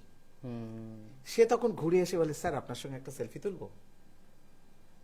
মানুষের মনে ভাইবস ক্রিয়েট করতে হবে, শুধু মানুষের মনে না, শত্রুও তোমাকে কপি করবে, শত্রুও তোমাকে কপি করবে। যে তোর সারাদিন সমালোচনা করবে, সে তোর ছবি তার ফোনের ভেতর তোর ছবি ডাউনলোড করবে। এরকম একটা লেখা আমি পড়েছিলাম কোনো একটা জায়গায়, এত ভালো হও যাতে আঘাতদায়ীও লজ্জা পায়। Yes, yes. তো সেই জিনিসটা আমি আর কি দেখতে পাচ্ছি তোমার মধ্যে। আমি সেই মানুষই যার জন্য আমার জীবনের সব থেকে বড় অ্যাক্সিডেন্ট, সেই মানুষটাকেও আমি ক্ষমা করেছি, সেই মানুষটাকেও আমি এইখানে বসিয়ে লুচি তরকারি খাইয়েছি। কারণ আমি জানি, আমি যদি তার সাথে একই জিনিস করি, তাহলে তার শিক্ষা আর আমার শিক্ষাটা সেম হয়ে গেল, সে আর আমি সেম হয়ে গেলাম। জেডি মানে চোখ বুঝলে মানুষ কি দেখে, একটা ধুতি পাঞ্জাবি পরা একটা মানুষ স্কুটি নিয়ে ঘুরে বেড়াচ্ছে সারাদিন, মানুষকে শুধু জ্ঞানই দিচ্ছে, কিন্তু কেউ এটা বলবে না সারাদিন খালি লোকের পেছনে লেগে বেড়াচ্ছে, এটা কিন্তু বলবে না।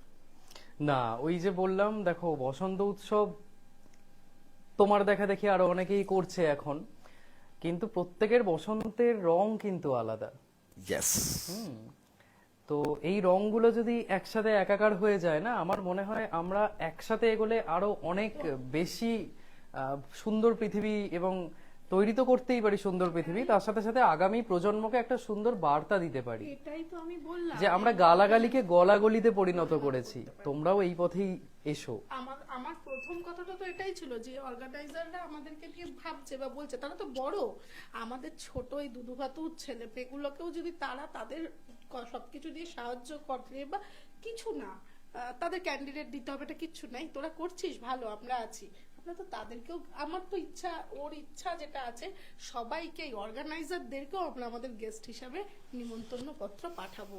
তাই তো হয়, Definitely, তাই তো হয় ফ্যাশন ইন্ডাস্ট্রিতে এই মুহূর্তে, তাই তো হয়। হ্যাঁ, তো সেই জায়গাটাই তোমার বসন্ত উৎসব নিয়ে যেটাও বললো, যে বসন্ত রংগুলো আলাদা আলাদা না হয়, যদি একসাথে হতো, আরো মানুষ আরো চিনতো, জানতো, সেই ব্যাপারগুলোই আমরা বলছি। না, আলাদা আলাদা না হয়, সবাই যদি একসাথে আমরা চলি, তাহলে জিনিসগুলো খুব সুন্দর হয়। কিন্তু মানুষ তো ওই রাগারাগি মানে ভেদাভেদি। আসল বিষয়টা একটু অন্যরকম। প্রত্যেকটা মানুষই নিজের একটা আইডেন্টিটি দরকার আছে।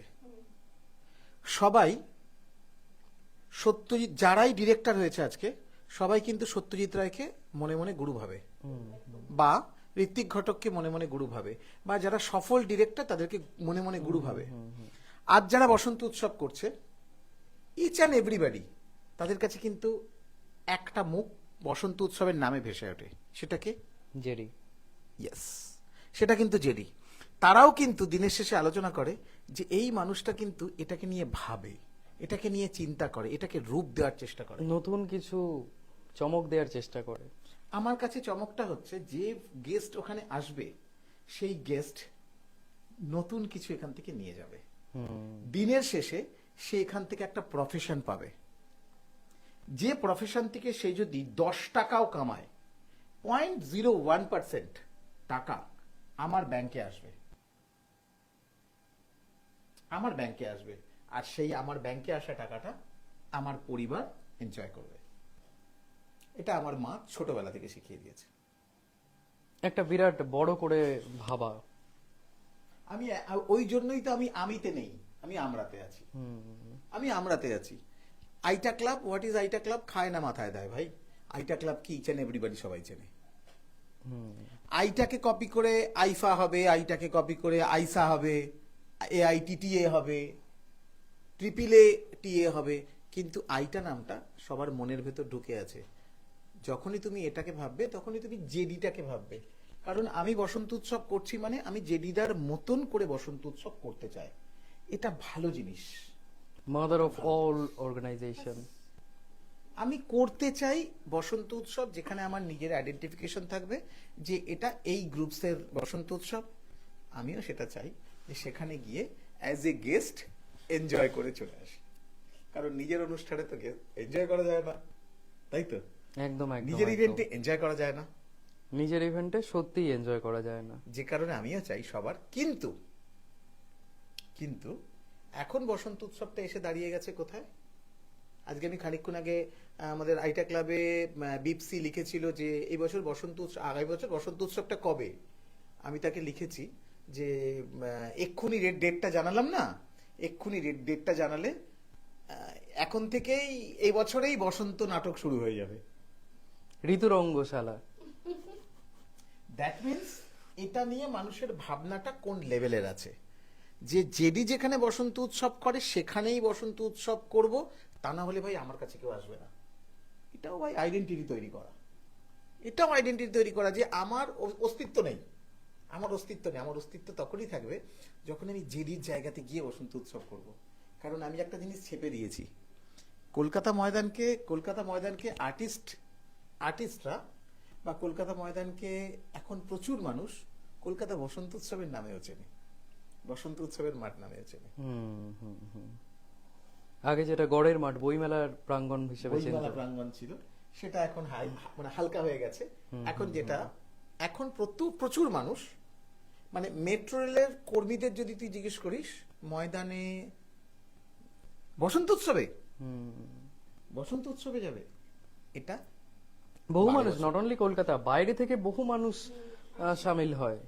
শান্তিনিকেতনে আমি 2 মাস ছিলাম। শান্তিনিকেতনে আমি 2 মাস পুরো সেলিব্রিটির মতন ছিলাম। আমার সাথে রবীন্দ্রভারতী থেকে, এই বিশ্বভারতী থেকে ছেলে মেয়েরা দেখা করতে আসতো। আমাকে কোনোদিন সন্ধেবেলা চা কিনে খেতে হতো না, যদি আমি খেতাম তাহলে সেটাও আমাকে বিনা পয়সায় খাওয়াতো। রতনপল্লী। ঠিক আছে, আমার সঙ্গে এত লোক দেখা করতে আসতো ওখানে। কি না কলকাতা বসন্ত উৎসবের অর্গানাইজার আমাদের এখানে এসে। তার কারণ হচ্ছে বসন্ত উৎসব মানেই আমরা জানি শান্তিনিকেতন, বসন্ত উৎসব মানেই আমরা জানি রবীন্দ্রনাথ। এইটা যে কলকাতায় এইরকম ভাবে একটা ব্যাপক সাড়া ফেলবে সেটা জানতেই পারতাম না এই আইটা ক্লাবের সাথে পরিচয় না হলে। প্রতি বছরই চেষ্টা করব ভালো কিছু করার, বাট যারা এটাকে নিয়ে এখনো নেগেটিভ ছড়াচ্ছ বা নেগেটিভ করছো, তাদের কাছে অনুরোধ রইল, খারাপ কাজেরও একটা সীমা থাকে। তবে যারা খারাপ কাজ করে তাদের খারাপ কাজ করাটা একটা হ্যাবিট হয়ে যায়। ঘর নোংরা থাকলে দেখবি নোংরাই পড়ে আছে, কিন্তু ঘরটা পরিষ্কার করার পরে একটা নোংরার টুকরো পড়ুক, দেখবি সেটা গিয়ে তাড়াতাড়ি করে লোকে পরিষ্কার করে। নোংরা থাকতে থাকতে না মানুষের নোংরাটাই হয়ে যায়। বাট তবুও তাদের কাছে বলছি যে এইটুকুনি আমাদেরকে ভাবতে হবে যে এই ফ্যাশন ইন্ডাস্ট্রি থেকেই কিন্তু আমরা করে খাচ্ছি, এটার পয়সাই কিন্তু আমরা ফ্যামিলির জন্য ওষুধ নিয়ে আসছি, পরিবারকে খাবার দিচ্ছি। সুতরাং এই জায়গাটাকে রেসপেক্ট করি আমরা সবাই। একটা দিন ভালো কিছু তো হবেই। ডেফিনেটলি হবে, তার কারণ Miles to go before I sleep. Yes. যাই হোক, আমাদেরকে শেষ করতে হবে এবার। শেষ করার আগে দুজনের কাছে একটাই কথা, আগামী বছর 2026 সাল কে নিয়ে কি ভাবছিস তুই বল প্রথম। 2026 সালকে নিয়ে 2026 সাল কিভাবে সাজাবি? তোর কাছে আছে 1 মাস 10 দিন, 40 দিন বাকি আছে তোর এই প্ল্যানটাকে কমপ্লিট করার জন্য, প্ল্যানটা শুরু করার জন্য। কি ভাবছিস? তুই বলবি আগে না তুই বলবি? যা ইচ্ছা। প্রথমে আমরা আমাদের কাজ নিয়েই বলি, বাঙালিয়ানা অ্যান্ড দীপিকাস মেকওভার। পরবর্তী চিন্তাধারা যেটা হয়েছে সেটা হচ্ছে আমরা ক্যালেন্ডার শ্যুটেই আগাতে চাইছি। আমরা 2টো ক্যালেন্ডার শ্যুট করতে চাইছি, 2টো সিকোয়েন্সে। একটা সিকোয়েন্স হলো আমরা বাচ্চাদের নিয়ে করতে চাইছি, ঠিক আছে, মানে বাচ্চা ছেলে এবং মেয়ে। তাদেরকে নিয়ে আমরা কাজ করতে চাই, কিডস সেগমেন্ট, কিডসদের নিয়ে। আর একটা হচ্ছে আমরা টিনেজার দিয়ে, এবার সেটার মধ্যেও কিছু চমক আছে, সেটা আমরা তোমার সাথে মানে সেটা লাইভে বলাটা যাবে না। শুধুমাত্র আমরা এটা দিয়ে শুরু করব, তারপর আমরা এটার পরেই শুরু করব হচ্ছে চলে যাবো পয়লা বৈশাখের ব্যাপার নিয়ে আলোচনা করতে। এবার সবাই বলবে পয়লা বৈশাখ তো দেরি আছে, এখন থেকে কেন? না, কারণ এখন আমি থেকে- একটু কাটছি কথাটা। আমরা এভাবে ভেবেছি,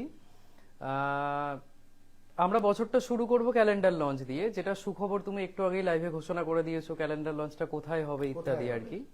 তো সেটা দিয়ে শুরু করব। আমি চোখ বুজে দেখতে পাচ্ছি, খানিকক্ষণ আগে যখন ঢুকতে ঢুকতে আমি কাকে একটা কথাটা বললাম না, যে আমি না দেখতে পাই, কি জানি এটা আমার ভিজুয়ালাইজ করো আর কি, আমি খুব মানে visualize দূরদর্শী, করতে পারি, মানে হ্যাঁ। দূরের জিনিস আগে দেখতে পাও, মানে জ্যোতিষী ফতিষী নও, এটা হচ্ছে দূরদর্শিতা। দূরদর্শিতা। ঠিক আমি আছে? এটা দেখতে পাই, যেটা আমার মা পারতেন, আমিও আমার মা পারে। সেটা চিন্তা ভাবনা মাথায় নিয়ে রেখেছি, ওকেও সেটা বলেছি।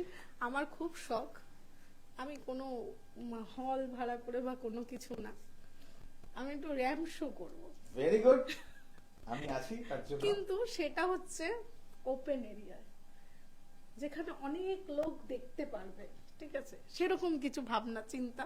না, এটা নিয়ে আমার একজন স্পন্সরের সাথে মিটিংও হয়ে গেছে। হ্যাঁ, সেই এখন মনে আমরা- আছে, আমি একদিন রাতে মিটিং, হ্যাঁ। ওই যেদিনকে আমাদের শুট ছিল তার আগের দিন রাত্রিবেলা ওই একদম। মিটিংটাই করতে এবার গেছিলাম। আমরা যেটা চাইছি সেটা হচ্ছে স্পন্সর, আমাদের কিছু স্পন্সরের দরকার। আর অবশ্যই জেডিদার সঙ্গে আলোচনা আমাদের থাকবে, কেননা জেডিদা আমার কাছে প্রশ্ন বান ছুড়ে দিল যে এর পরবর্তী কাজগুলো কি থাকবে। তো এগুলো, এটা হচ্ছে বললাম ওই একটা সাহস দেখানোর মতন চিন্তাধারা মাথায় নিয়েছি, তাই তো? হ্যাঁ, ওই আমরা যেটা দিয়ে শুরু করবো আর কি ক্যালেন্ডার লঞ্চ। যেমন ধরো প্রথমে আমরা শুভ কিছু করার জন্য গণেশ পুজো করি, গণেশ পুজোর পর আমরা কিছুটা নারকোল ফাটাই। ক্যালেন্ডার লঞ্চটা আমাদের সেই রকম, বছর শুরু হবে ওটা দিয়ে, তারপরে তো লেগেই আছে 12 মাসে 13 পার্বণ, 13 পার্বণ দিয়ে সবকিছু দিয়ে আমরা কিছু না কিছু নতুন আর কিছু দেওয়ার চেষ্টা আরেকটা করবো। যেটা করব, আমরা আউটডোর গুলোও করব, তাই তো? আউটডোর গুলোর উপর জোর দেবো, জোর কারণ দেবো। এখনো অবধি আমাদের কলকাতায় আউটডোর এরকম অর্গানাইজ শুট হয় না, খুব কম হয়। আজকের পরে হয় যেমন আমরা একটা করেছিলাম আগমনী শুট আউটডোর, একটা না, আমরা 3টে 4টে আগমনী করেছি। প্রথম বলি যেটা সমস্ত অর্গানাইজারদের জন্য, আমি অর্গানাইজারদের জন্য আজকালকের মধ্যেই একটা লাইভ করব। আগামী 365 দিন 2026 সাল আগে মেক এ প্ল্যান, আমরা এই মাসে এই কাজগুলো করব। একদম একসঙ্গে যখন রুটিন তৈরি হয়, স্কুলে যখন রুটিন তৈরি হয় না, তখন টিচাররা রুটিন তৈরি করার সময় প্লেসিং করে যে এই টিচারটা এইখানে যদি ক্লাস করায় তার পরের ক্লাসটা কোথায় যেতে পারবে। ঠিক সেরকম ভাবে একটা ল্যাপটপ করতে হবে, ঠিক আছে, করতে হবে সেরকম ভাবেই প্ল্যান করতে হবে ফার্স্ট, যে আগামী 365 দিনে আমরা সামনে ক্যালেন্ডার নিয়ে শিডিউল তৈরি করব যে আমরা কিভাবে এই কাজগুলো করব, একদম একদম একদম কবে কবে এই কাজগুলো করব। এবার একটা কাজ করতে করতেই যখনই তুই একটা পাবলিকলি একটা প্রোফাইল সেট করে মার্কেটে ছেড়ে দিবি, আওয়ার 2026 প্ল্যান, যারা তোর অলরেডি এই মুহূর্তে তোর সাথে কানেক্টেড, তারা মাইন্ড সেট করে ফেলবে যে আমরা এই কাজগুলোর সাথে থাকবো। টু ডু লিস্ট, যেটাকে বলে to do list. First make a to do list. তা না হলে আমরা বাড়িতে দেখেছি যে বাবা বাড়িতে নিয়ে আসে, দোকান সদাই নিয়ে আসে, মাসের বাজার মাসের শুরুতে নিয়ে আসে, মাস কাবাডি, কালকের বাজার আজকে নিয়ে আসে, এরকম পরিবার এই বাজারে কমই আছে বা আছে, বাট ম্যাক্সিমাম যারা গোছানি মানুষ তারা কিন্তু এক মাসের দোকান সদাইটা, মুদি দোকানের জিনিসটা একসঙ্গে নিয়ে আসে। ঠিক সেরকম ভাবে একটা টু ডু লিস্ট তৈরি করতে হবে, করে ফিউচার প্ল্যান করতে হবে, ঠিক প্ল্যান করতে হবে। আর প্রত্যেকটা প্ল্যানই স্টুডিওর নাম কি থাকবে? তুমি নাম দেবে, আওয়ার ওন স্টুডিও, আমাদের নিজেদের স্টুডিও, সুন্দর নাম। স্টুডিও। মাথায় রাখিস। কোনো রং নেই এখানে। যাই হোক, শেষ করতে হবে। শেষ করার আগে একটাই কথা বলি, যে স্বপ্ন আমি দেখেছি ওদের জন্য, আমি চাই ফ্যাশন ইন্ডাস্ট্রির প্রত্যেকটা অর্গানাইজার, প্রত্যেকটা মডেল, প্রত্যেকটা মেকআপ আর্টিস্ট খুব ভালো কাজ করবে এবং আমাদের এই ইন্ডাস্ট্রিকে এগিয়ে নিয়ে যাবেন। Fly high. আমাদের লিমিট কোথায়? স্কাই। স্কাই। সুতরাং ভালো কিছু করব। একসাথে শুভরাত্রি। শুভরাত্রি। শুভরাত্রি। চলো টাটা।